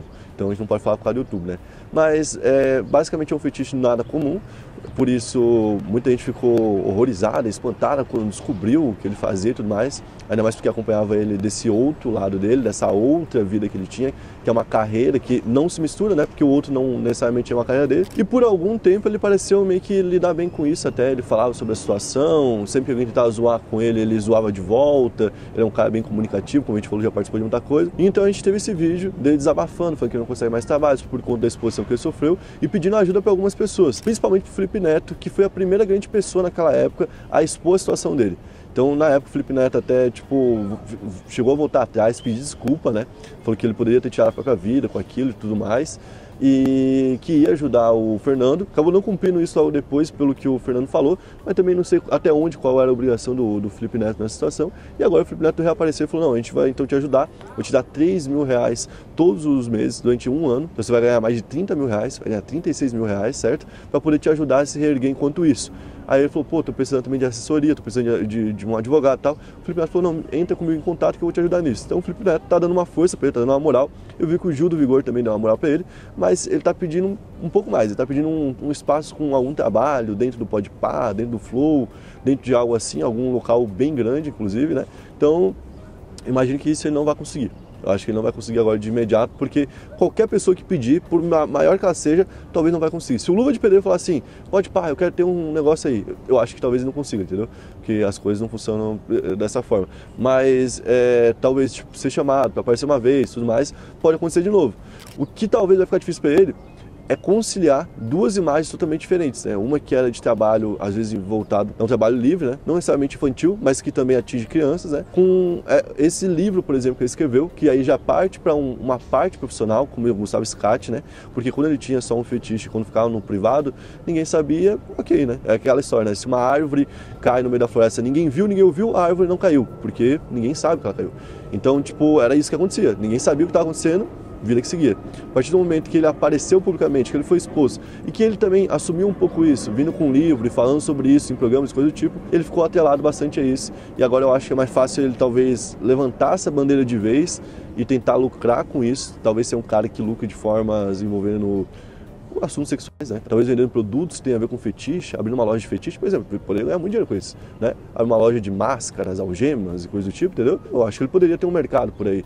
Eu acho que é um mercado que, inclusive, tá aberto nesse momento para ele, mas eu acho que, ao mesmo tempo, ele deve estar sentindo saudade daquilo que ele construiu até hoje, né? Tem uma carreira longa, com muitas participações, muitas coisas, então a vida dele realmente foi dividida aí, é uma situação bem complicada, né? Na terceira posição, a gente vai falar sobre uma ex-paniquete que foi presa. Um vídeo mostra a ex-paniquete Ana Paula Leme, de 47 anos, chutando um policial militar ao ser colocada na viatura. Ela foi presa na noite de sábado, no dia 20, suspeita de embriaguez ao volante, desacato, ameaça e injúria no Cambuí, em Campinas. O caso aconteceu por volta das 21 horas na loja de conveniência de um posto de combustíveis. Segundo o relato de uma funcionária local do posto, né, ela chegou no local, tomou ali umas 3 cervejinhas, pediu um salgado, mordeu e falou, tá ruim, e tacou ali numa mesa. Falou, quero outro. Os funcionários deram um outro para ela, só que começou uma briga, a polícia foi acionada, foi até o local e ela chutou as bolas de um policial. Que isso, exatamente. Mano. Então a mulher acabou sendo presa por conta disso. Caralho. E aí, justo ou não, Diogo Black? Pô, tá mais que justo, pô. Tá mais do que justo. Pô, mas eu acho que qualquer pessoa, não só a mulher, né? Tipo Exato, assim, né? se fosse um cara, se fosse qualquer pessoa, né, mano? Quem que chuta o saco do policial e sai Tá ligado? Mesma coisa que, tipo, imagina, a mulher vem e dá um socão nos peitos de uma policial feminina. Não dá, tá ligado? Na segunda posição, ele fala sobre nitazeno, que foi encontrado em São Paulo. Se você nunca ouviu falar em nitazeno, você não tá errado. Então não tem nenhum problema. Nitazeno é um composto de farmácia que foi fabricado para ser um remédio e que foi fabricado na década de 50. Quando eles fizeram naquela época, eles já perceberam, caraca, isso aqui não serve para humanos. Quem usar isso aqui vai ficar muito mal. Então eles descartaram a produção do nitazeno, só que alguma parte já tinha sido feita justamente para testes. E essa parte, por incrível que pareça, sobreviveu de lá para cá e algumas pessoas tentam então replicar o nitazeno. E esse composto, pra gente ter uma ideia do quão ele é perigoso, ele é considerado 50 vezes mais ágil na sua reação do que a heroína, cara, que é um grande problema lá nos Estados Unidos, que está fazendo muita gente morar na rua sem necessariamente precisar. porque a pessoa não consegue largar o vício, não consegue fazer outra coisa a não ser utilizar aquilo que, né, precisa.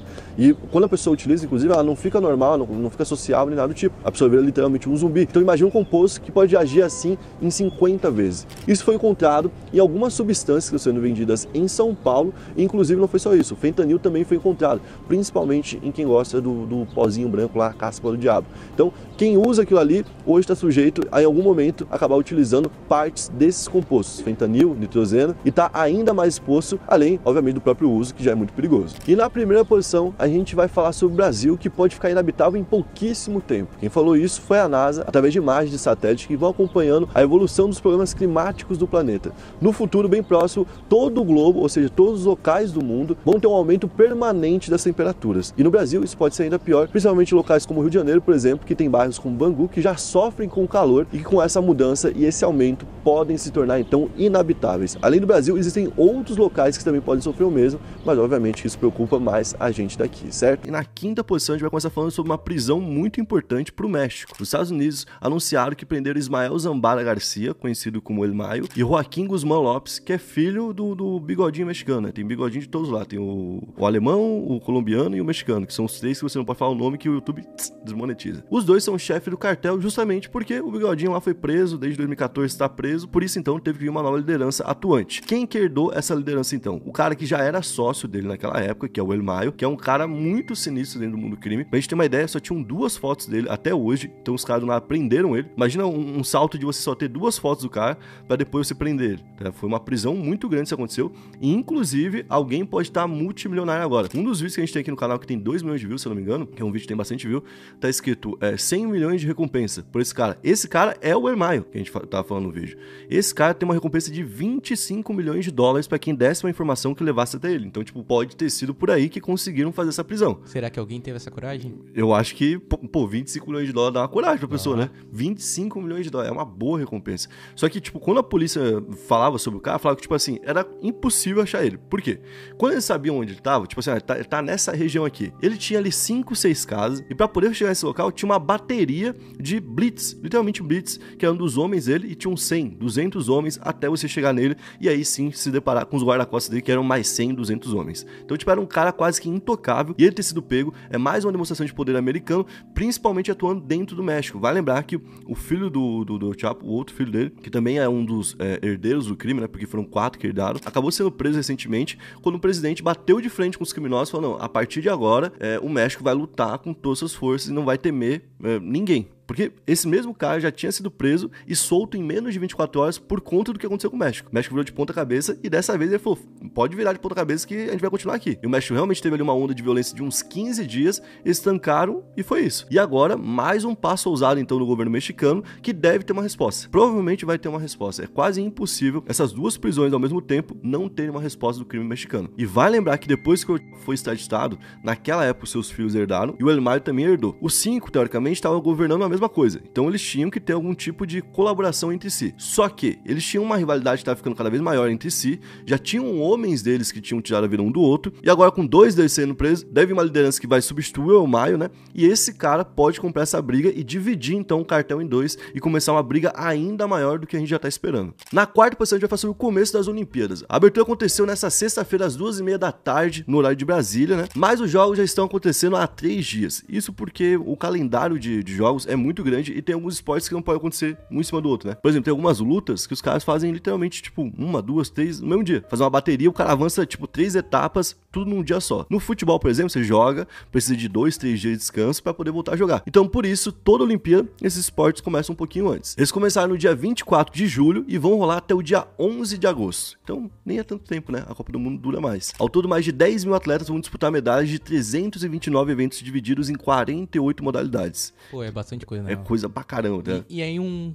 prazo bem pequeno, né? Por isso que ele tem que adiantar esses jogos, fazer uma e tudo numa cidade logística bem diferente, né? Tipo, a Copa do Mundo, por exemplo, se fosse Copa do Mundo na França, né? Sim. Ia ter em Paris, ia ter em Marselha, ia ter em vários locais. Lá tudo tem que ser em Paris, certo? Só a parte, se eu não me engano, de surf, que já meio que se tornou um padrão, né? Entrou na Olimpíada do Japão e lá já foi deslocado de Tóquio, certo? E agora também vai acontecer, vai ser deslocado de Paris. Mas pra gente ter uma ideia, mais de 10 mil atletas estão na mesma cidade nesse momento. tá? Tipo, andando, se encontrando. Inclusive tem a Vila Olímpica, né? Que é o local onde eles ficam e convivem entre si. O Brasil vai estar participando em várias modalidades, em algumas não, como por exemplo o futebol masculino, né? E nessas modalidades que vai participar, em algumas ele é favorito. Como por exemplo no skate, né? Que tem a Raíssa Leal, que tende a trazer alguma medalha pra gente. E a gente vai ter 270 atletas em 40 modalidades. E pela primeira vez na história, a delegação tem mais mulheres do que homens. E os primeiros brasileiros que já participaram na quinta-feira tiveram bons resultados nos 3 esportes que competiram. O handebol feminino, por exemplo, estreou com uma vitória de 29-18 sobre a Espanha. O futebol feminino também estreou ganhando de 1-0 da Nigéria com uma assistência da Marta, que tá buscando agora o primeiro ouro dela. Olha que doideira. No tiro com arco, a Ana Luísa e o Marcos da Almeida tiveram ali marcas históricas em fase de ranqueamento e ainda se classificaram para competições de duplas mistas, que vão acontecer mais pra frente. E no meio de tudo isso, a gente teve uma ameaça à bomba ali que aconteceu, né, no centro de imprensa das Olimpíadas, que foi evacuado, mas logo em seguida já teve um aval pra galera voltar, mostrando que o local estava seguro. Esse medo que está existindo de um ataque pela França é pelo número de ataques que aconteceu nos últimos anos do país, principalmente ali entre 2010 e 2018, por ali, né? Até recentemente, nesses últimos anos, tem diminuído bastante isso, né? Mas a França tem esse estigma de que poderia ser um local perigoso para esse tipo de ataque, então tem uma atenção muito grande da segurança pública por lá, e a gente deve ver mais locais tendo que ser esvaziado do nada, porque os caras querem conferir se de fato é um local seguro, porque justamente tem essa preocupação em cima ali, né? Pô, e olha só o que a gente tava falando, era justamente a logística, né? Porque 10 mil atletas, fora a imprensa, fora todo mundo que tá indo lá cobrir, imagina quanta gente que os caras não tem que manter seguro, né, mano? Exato, mano. É tipo tu marcar um time onde todo mundo é muito bom. Tá? Quando tu marca um time onde tem um bom, tu fala, vai 2 marcar esse cara, Sim. vai 3 marcar esse cara. Tipo, vamos fazer um esquema pra marcar e parar esse cara,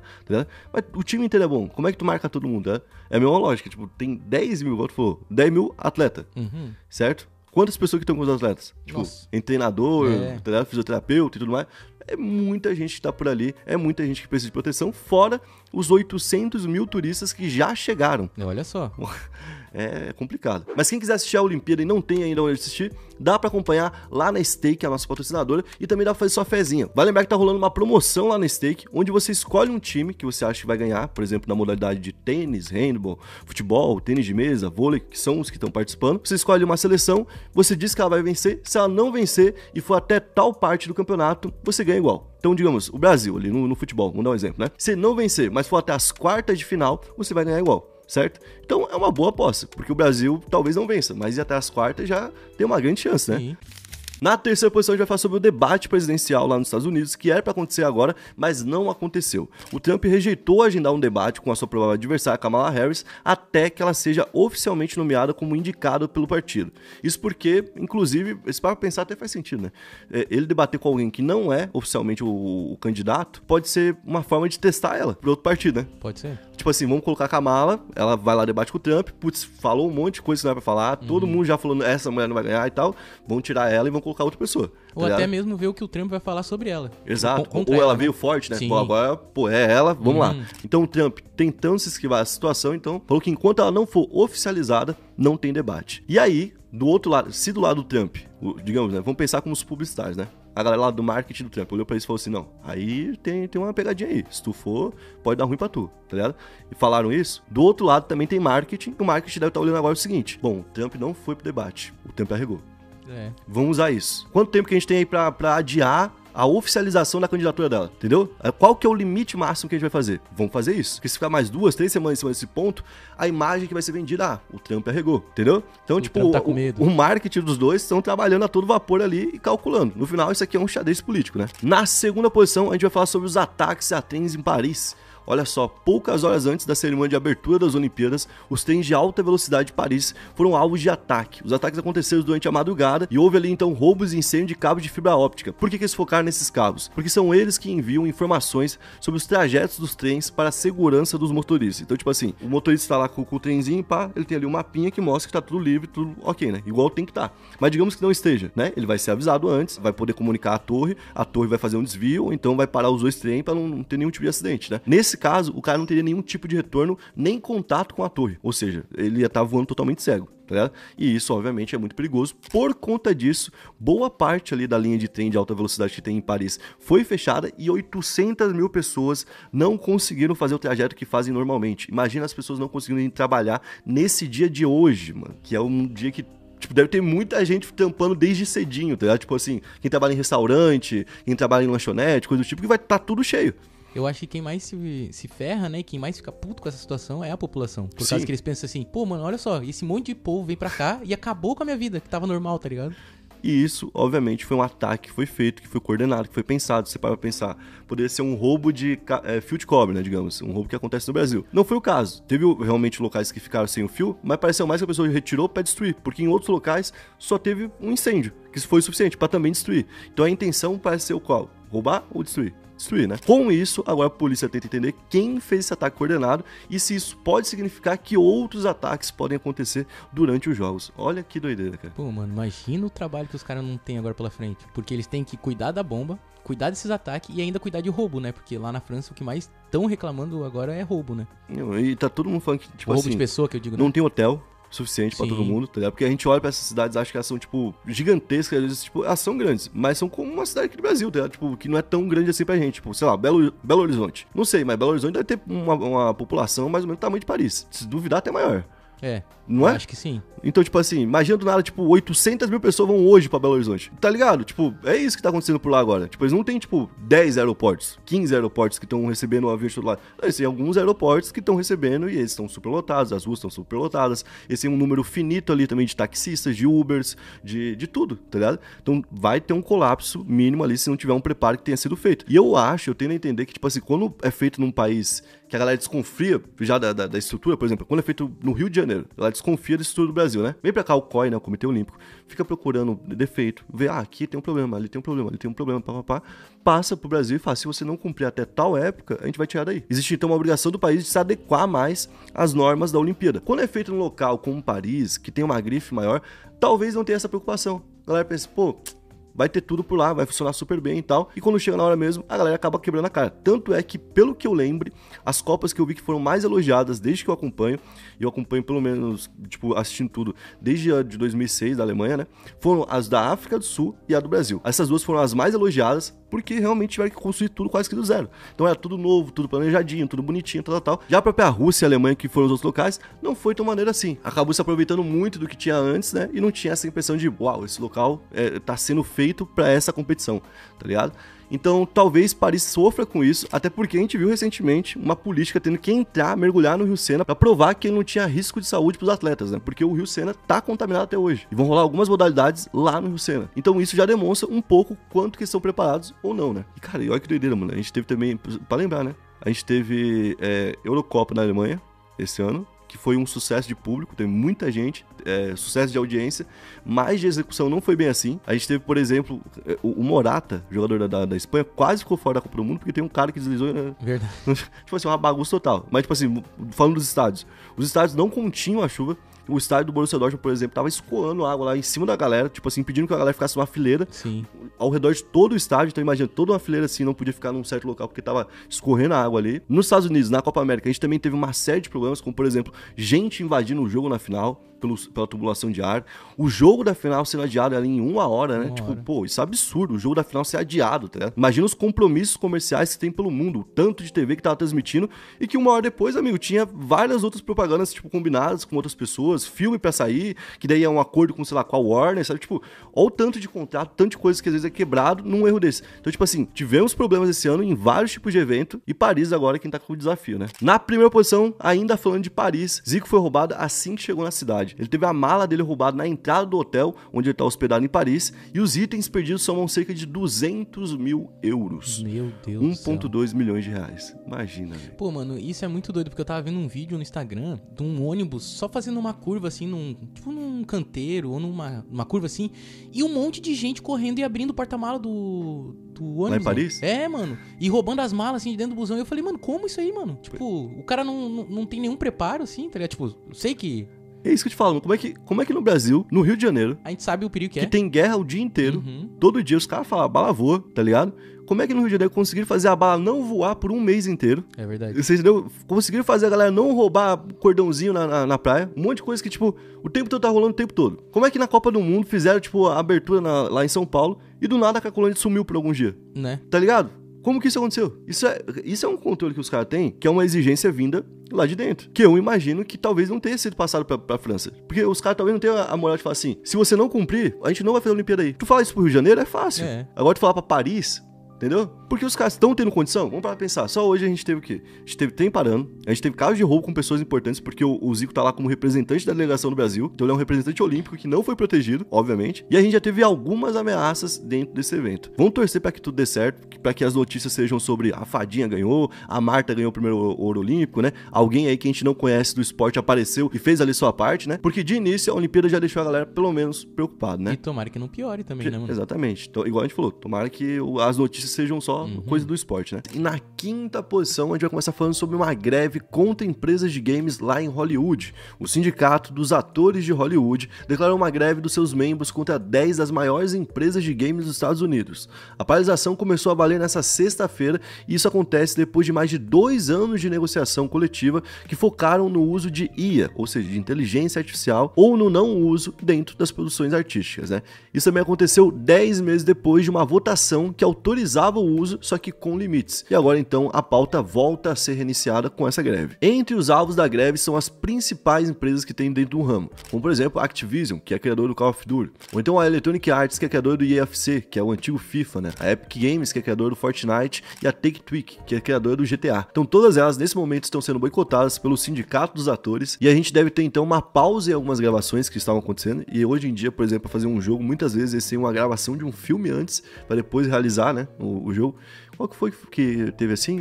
Putz, é muito famoso o ator, que é ele, a menininha, a filha. O The Last of Us. The Last of Us, então que tem um ator mesmo, Sim. né? Então, nesse caso, ele, por exemplo, não participaria de uma continuação de imediato, até que esse caso se resolva.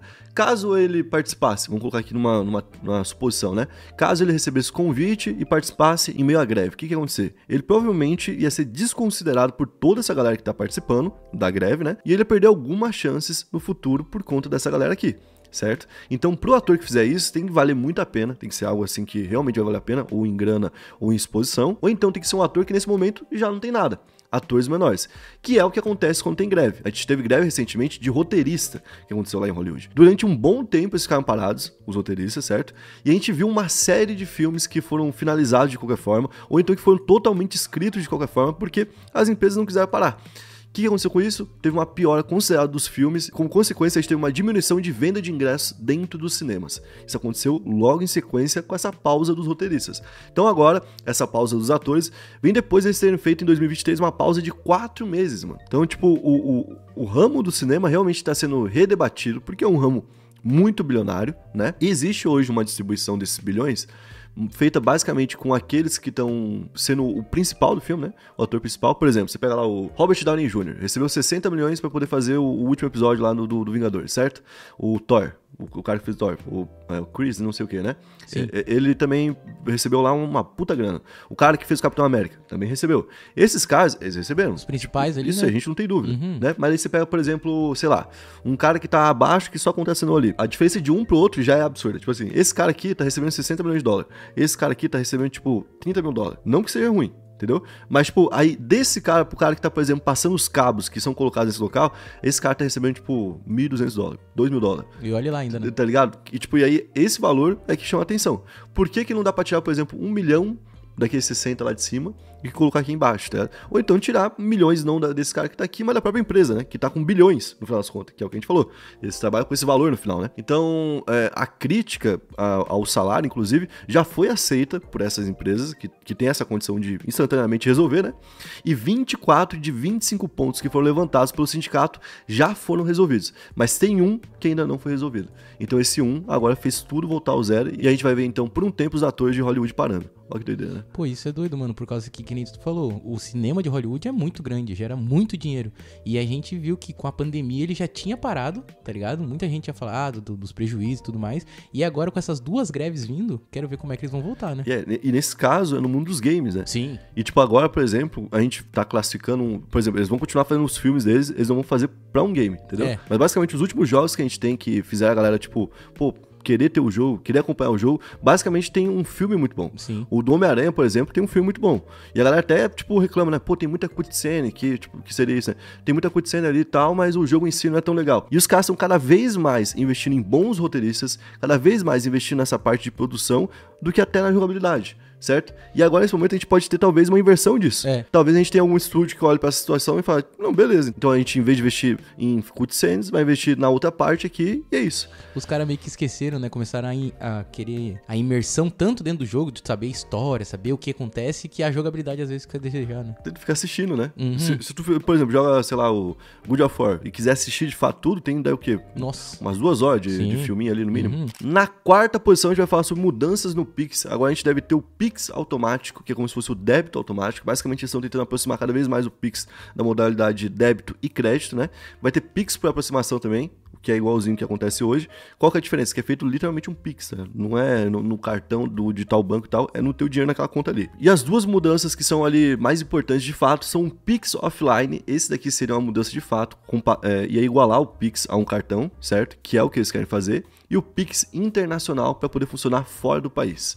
Ah, isso aí ia ajudar. Pô, isso daí, pra cara, caramba. ia ajudar demais mesmo. O problema, obviamente, que todo mundo pensa lá de imediato com o Pix offline, é o roubo, né? O cara roubou, desligou tudo para não ser encontrado, entendeu? Sim. Botou no modo avião, vai ali e faz um Pix ainda. Aí é Como é que ia funcionar a proteção para isso, né? Então, provavelmente estão estudando isso antes de dar uma data oficial de quando todas essas mudanças vão passar a valer, né? Na terceira posição, a gente vai falar da febre Europost, que registrou suas 2 primeiras vítimas na história do mundo e foi aqui no Brasil. O Ministério da Saúde confirmou 2 vítimas fatais por febre Europost na Bahia e, de acordo com o Ministério, são as primeiras vítimas da doença em todo o mundo. Os casos foram registrados em 2 mulheres jovens e sem comorbidades, ou seja, não tinham nenhum tipo de doença pré-existente que poderia colaborar para o quadro de saúde e fazer a pessoa perder a vida. A primeira delas tinha 24 anos e a outra tinha 22. Uma terceira vítima segue investigação em Santa Catarina e a distância entre as regiões causa certa preocupação nas autoridades, porque entre Bahia e Santa Catarina tem muito chão e como pessoas em locais diferentes tiveram a mesma doença, né? E o aumento de casos e as primeiras vítimas confirmadas pode ter relação também com os testes que agora são feitos. Segundo o Ministério da Saúde, a detecção de casos foi ampliada para todo o país no ano passado, que foi exatamente quando o governo passou a disponibilizar exames para toda a rede nacional. Ou seja, com mais exames, a gente começou a ver mais casos. Então, nesse ano, a gente já teve 7.233 casos que foram confirmados, e isso em 20 estados diferentes. O que é a doença então da febre Europost, né? Ela é causada por um vírus e a principal forma de transmissão é pelo mosquito pólvora, mas há outros tipos de mosquito que também podem transmitir. Os macacos e os bichos preguiças são os principais hospedeiros. E aí o que acontece? O animal tá lá com a doença, né? Tá com o vírus, vem um mosquitinho, pica o animal que tá infectado, vai até uma pessoa, pica a pessoa e aí a pessoa está infectada. Inclusive, esse mosquito consegue manter com ele o vírus por até alguns dias, então ele tem algum tempo até encontrar você e fazer isso. Segundo o próprio Ministério da Saúde, a febre Europost foi detectada pela primeira vez no Brasil em 1960, durante a construção da rodovia Belém-Brasília. De lá pra cá, a gente não tinha tido nenhuma vítima fatal, então ter 2 de uma vez só é realmente bem preocupante, né? Na segunda posição, a gente vai falar sobre a casa mais cara do Brasil que foi comprada, é uma casa na zona sul do Rio de Janeiro, no Leblon, e é uma casa que estava à venda por 220 milhões de reais desde 2019, e não baixava nem R$1. Então 220 milha porque valia, né? Isso porque é uma casa com um terreno gigantesco e uma das áreas mais caras do Brasil, né? A casa tem um terreno de 11.200 metros, imagina só. É muita coisa. Tá maluco. E agora eles querem dividir a casa em 12 lotes com 1.500 metros, onde a gente vai ter 12 casas. Quem comprou... Que vão ser 12 mansões. Não, então, quem comprou fez um bom negócio no caso. Pô, um baita negócio. No fim, com essa construção das mansões e a divisão de tudo, né? O negócio vai gerar ali 500 milhões de reais pra quem comprou. O imóvel fica no Jardim Pernambuco, que é o condomínio na área mais valorizada do bairro do Leblon, né? E a mansão foi vendida pela imobiliária Sérgio Castro Ouro, que fez essa graninha aí, diretamente pra imobiliária Mosaic, que é especialista nesse tipo de casa ali na zona sul do Rio. Pô, então quer dizer que o Mosaic ali ficou rico. O Mosaic vai ficar muito rico. Já deve ser, né? Já deve ser, com certeza. Na primeira posição, a gente vai falar sobre sinais de vida em Marte. O rover Perseverance, veículo de exploração espacial da NASA, fez novas descobertas. Ele coletou uma rocha em forma de ponta de flecha que foi apelidada de Teyava Falls. E a amostra contém características que podem ajudar a descobrir se Marte teve vida microscópica no passado. Bom, as análises ainda são iniciais e ainda são necessários mais estudos para comprovar o possível fóssil, mas a notícia é curiosa. Por quê? Porque a rocha tem ali assinaturas químicas e outras estruturas que são encontradas quando tem algum tipo de vida no local. Inclusive o local onde foi descoberta a rocha, antigamente, na época onde tudo deve ter acontecido, que é 200 milhões de anos, tinha um rio passando por ali. A NASA já sabe que em Marte antigamente tinha água, né? Inclusive tem água congelada em alguns locais. Então essa microvida poderia então ter parado ali naquela rocha e agora, muito tempo depois, o rover foi lá, pegou a rocha e pode ter feito essa descoberta pra nós. Pô, mano, isso eu acho muito doido. A vida microscópica, eu acho que realmente tem, cara. Não, sim. Não tem aquele como é que é? Tardígrado? Ah, sim, sim. É tardígrado? Acho que é um que vive no sol, não é? Que vive em qualquer lugar, não é? É, sim. Então, esse aí já tá no sol. É, eu vi um que ele tem tipo um bicho que ele vive no sol. E ele pode, tipo... Sim, ele aguenta qualquer... Esse é o É, tardigrade. Você é pode esse jogar uma mesmo. bomba É esse mesmo. que é pequenininho, gordinho assim, né? Isso. Ele é microscópico, é um ser que é indestrutível. Eles falam que ele é imortal, ele não morre nunca, fica por aí. Se você jogar um lá pro espaço, ele vai ficar por lá. Então, tipo assim, eu acho que o tardigrado pode ter vindo em algum momento pra cá, em vez de ter feito o caminho contrário que a gente acha. De ser da Terra e pra depois sair. Pode ter vindo o dia pra cá, ter ficado por aqui, tá por aí e tá planejando voltar. Bom, na quinta posição a gente vai trazer uma notícia triste que aconteceu lá nas Olimpíadas. As Olimpíadas então começaram na última quarta-feira, né, com alguns esportes, mas a abertura foi só na sexta-feira, e infelizmente na própria sexta-feira, então no dia da abertura, até um pouco antes do evento em si, o treinador de boxe da seleção de Samoa, o Lionel Fatupaito, faleceu na Vila Olímpica, então no lugar ali, né, que ficam todas as delegações, né, alojadas durante a competição. Segundo o jornal Le Parisien, o jornal francês que fez a apuração do caso, ele estava no quarto dele, dentro da Vila Olímpica, acompanhado de um atleta, quando se sentiu mal e precisou ser socorrido pelo serviço médico de emergência do local, só que não resistiu. Ele tinha 60 anos, teve uma parada cardíaca e infelizmente faleceu. Bom, e o único boxeador de Samoa nas Olimpíadas era o Atu Plodzik Fauagali, e mesmo com a trágica notícia, né, envolvendo o treinador dele, que poderia também, às vezes, poderia ser normal se o cara não quisesse lutar mais, né, algo do tipo, porque ele tava lá com o treinador falece. Sim, verdade. Seria totalmente normal, mas ele decidiu lutar mesmo assim, né? Lutou contra o belga Victor Sheustrat no domingo, só que foi eliminado. Então, infelizmente, pro boxe de Samoa foi um evento bem complicado, né?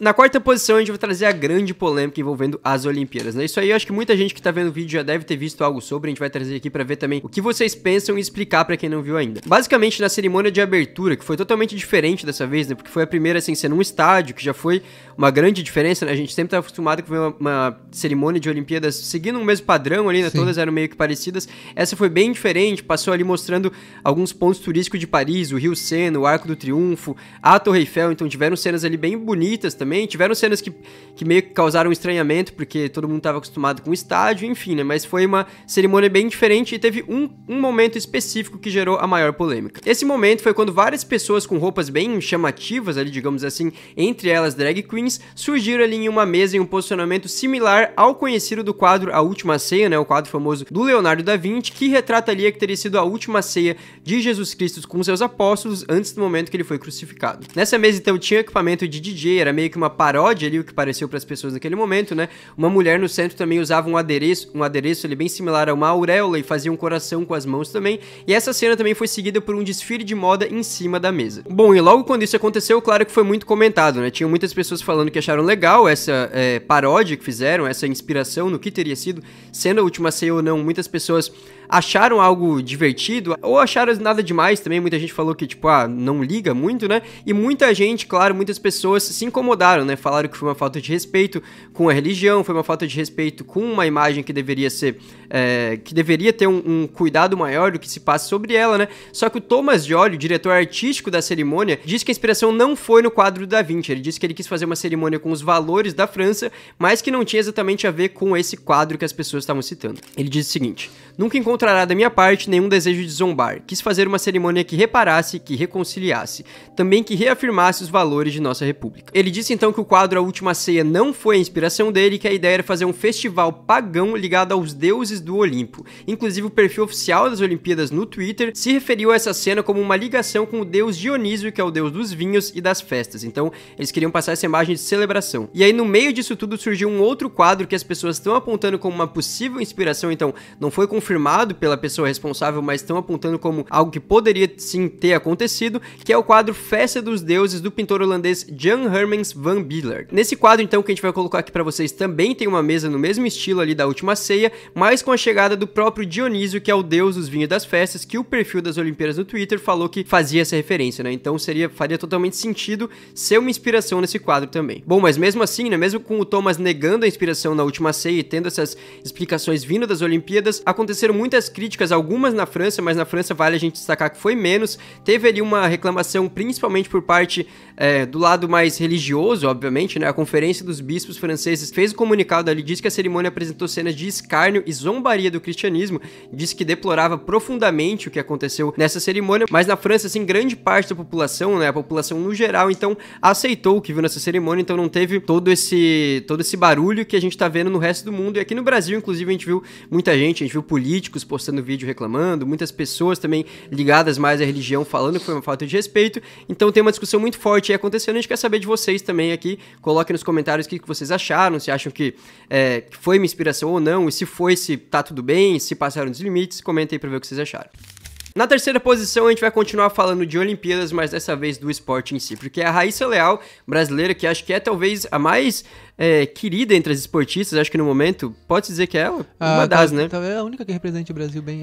Então, é porque a gente tá num momento tempos, né? de esporte, assim, no geral, que tem muita gente sendo criticada, tem muita gente que não tá conquistando resultados que dão um ânimo muito grande. Já a Raíssa vem de 2 Olimpíadas muito boas, né? Então, ela já tinha conquistado a prata em Tóquio, em 2021, e agora ela conquistou a medalha de bronze no skate street, né? Isso aconteceu no domingo, então ela com 16 anos se tornou a pessoa mais jovem da história das Olimpíadas a ter medalhas em diferentes edições do evento. Fora os outros campeonatos que ela participa, né? Que ganha um monte também, né? Dos mundiais, as etapas, né? Do mundial. Por isso que eu digo que é a única brasileira representando, porque de resto, não digo só no skate, né? No esporte em geral, assim, não tem muito time brasileiro massa. Que tá tão em alta.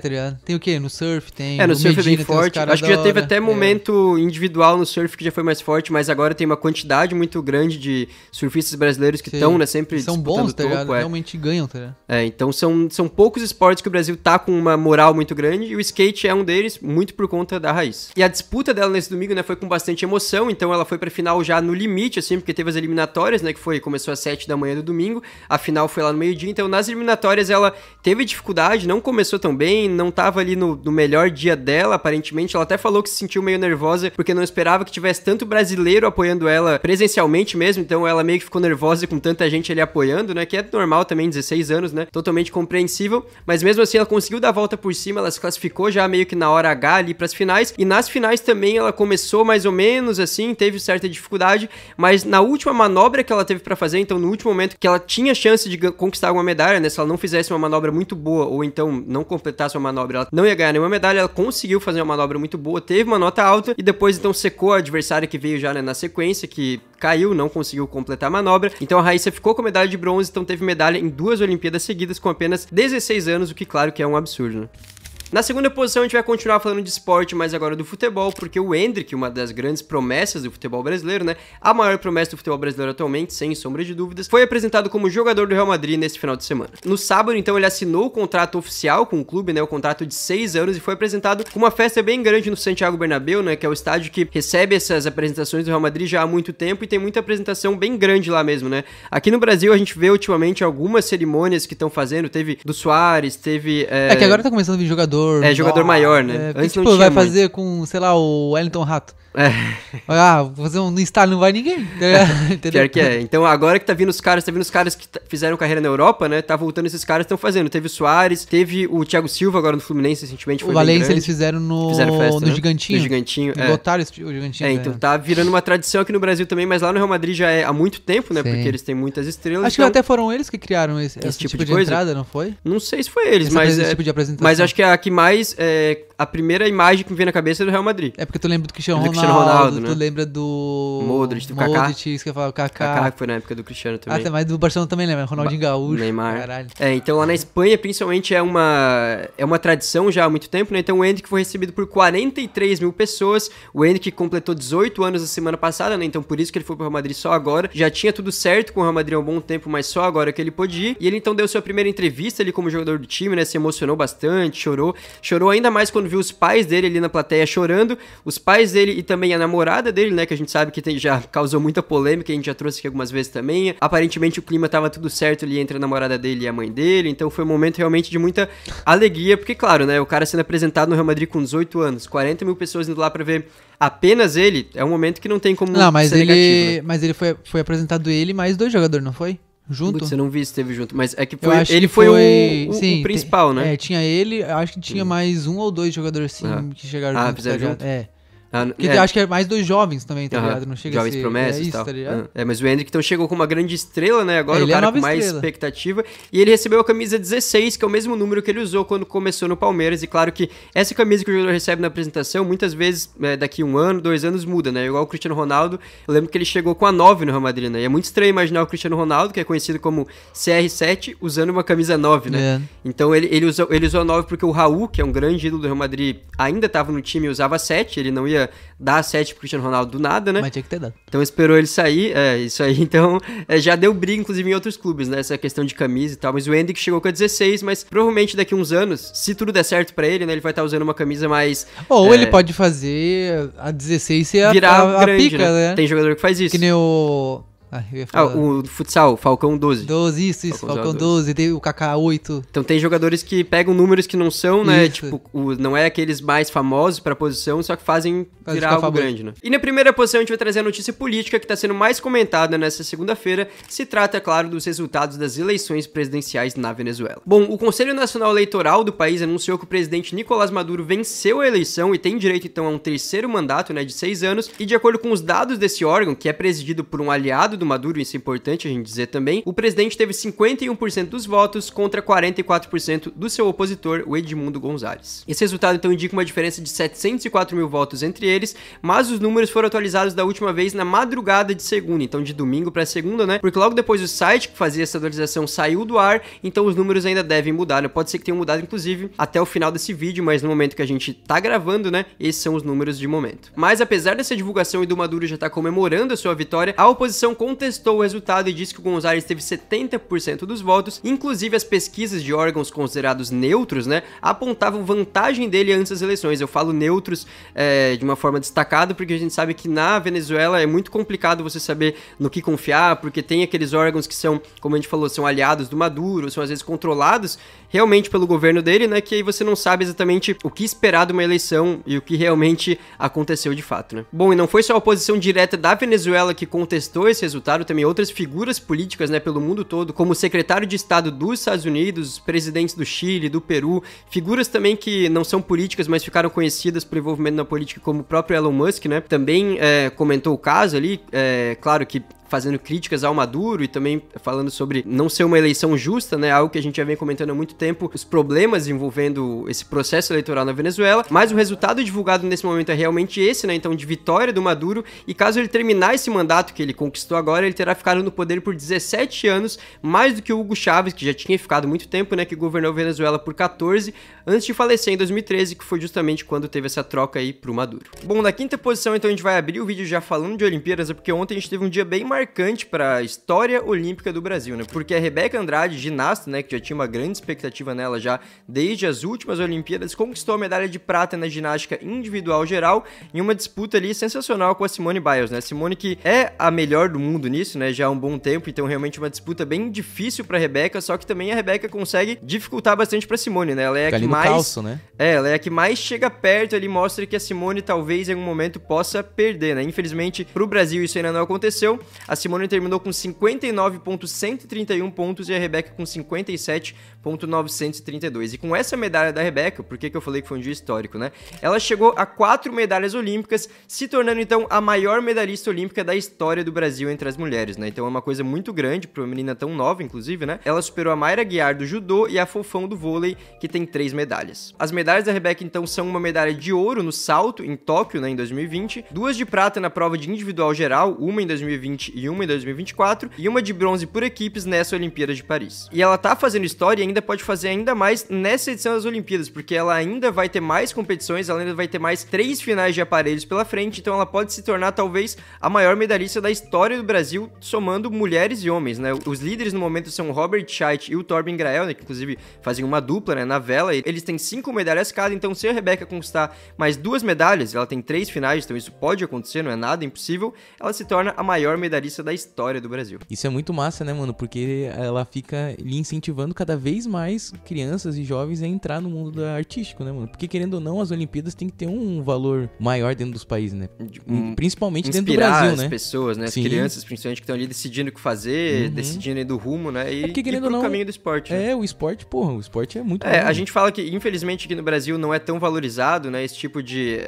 a maioria dos esportes não tem um apoio muito grande do governo e tudo mais, de infraestrutura, mas mesmo assim, você fazer esporte é uma coisa boa, né? Então a gente não pode falar como se fosse, não tem o apoio do governo, então não vamos parar. Não é isso, né? O governo tem que apoiar mais, mas as pessoas têm que fazer esporte porque é uma coisa boa de diversas formas, né? Na quarta posição, a gente vai falar do maior acordo de troca de prisioneiros entre a Rússia e o Ocidente desde a Guerra Fria. Essa troca, então, foi feita entre a Rússia e os Estados Unidos, e de acordo com a Turquia, né, que disse que facilitou e sediou essa troca, 8 russos detidos em prisões americanas e europeias foram devolvidos em troca. Então, 16 americanos foram mandados para os Estados Unidos de novo, né, que estavam presos na Rússia, e 8 russos foram, então, devolvidos, né? Pô, isso é muito doido também para pensar, que os caras trocaram 16 por 8. Esses 8 deve ser muito importante pra Rússia, né? Porque na conta não bate, né? Tem que ter uma lógica ali pra eles, né? O Biden, atual presidente dos Estados Unidos, comentou o seguinte: o acordo que garantiu a liberdade deles foi um feito de diplomacia. Ao todo, negociamos a libertação de 16 pessoas da Rússia,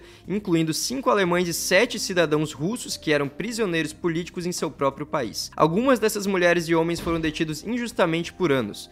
Todos suportaram sofrimento e incerteza inimagináveis. Hoje, a agonia deles acabou. A Rússia ainda não comentou publicamente sobre o assunto, a gente não sabe se vai comentar, né? Mas no momento não falou nada. A gente vai trazer aqui alguns desses prisioneiros, não dá pra falar de todos, senão ia ficar muito longo, mas alguns que chamam a atenção, né? Um deles que foi libertado e estava preso na Rússia é o Evan Gershkovich. Ele era correspondente na Rússia de um jornal americano, o Wall Street Journal, né? Um jornal bem conhecido, e foi preso em 2023, acusado de espionar pra CIA para obter segredos de uma empresa Rússia que fabrica tanques para a guerra na Ucrânia. Ele foi sentenciado a 16 anos de prisão, mas agora então foi enviado de volta para os Estados Unidos. Outro deles é o Paul Whelan, ex-fuzileiro naval dos Estados Unidos, que foi preso na Rússia em 2018. Ele foi condenado por espionagem em 2020 e recebeu uma sentença de 16 anos. Na época, inclusive, ele era chefe de segurança global de uma fornecedora de peças de automóveis dos Estados Unidos, e segundo a investigação feita na Rússia, ele era um espião de inteligência militar e foi pego em flagrante com um pendrive com informações confidenciais. E pra gente trazer também um do outro lado, né, que é russo, que estava preso nos Estados Unidos, a gente vai destacar o Roman Selesnev. Ele foi considerado culpado por um tribunal federal dos Estados Unidos em 2016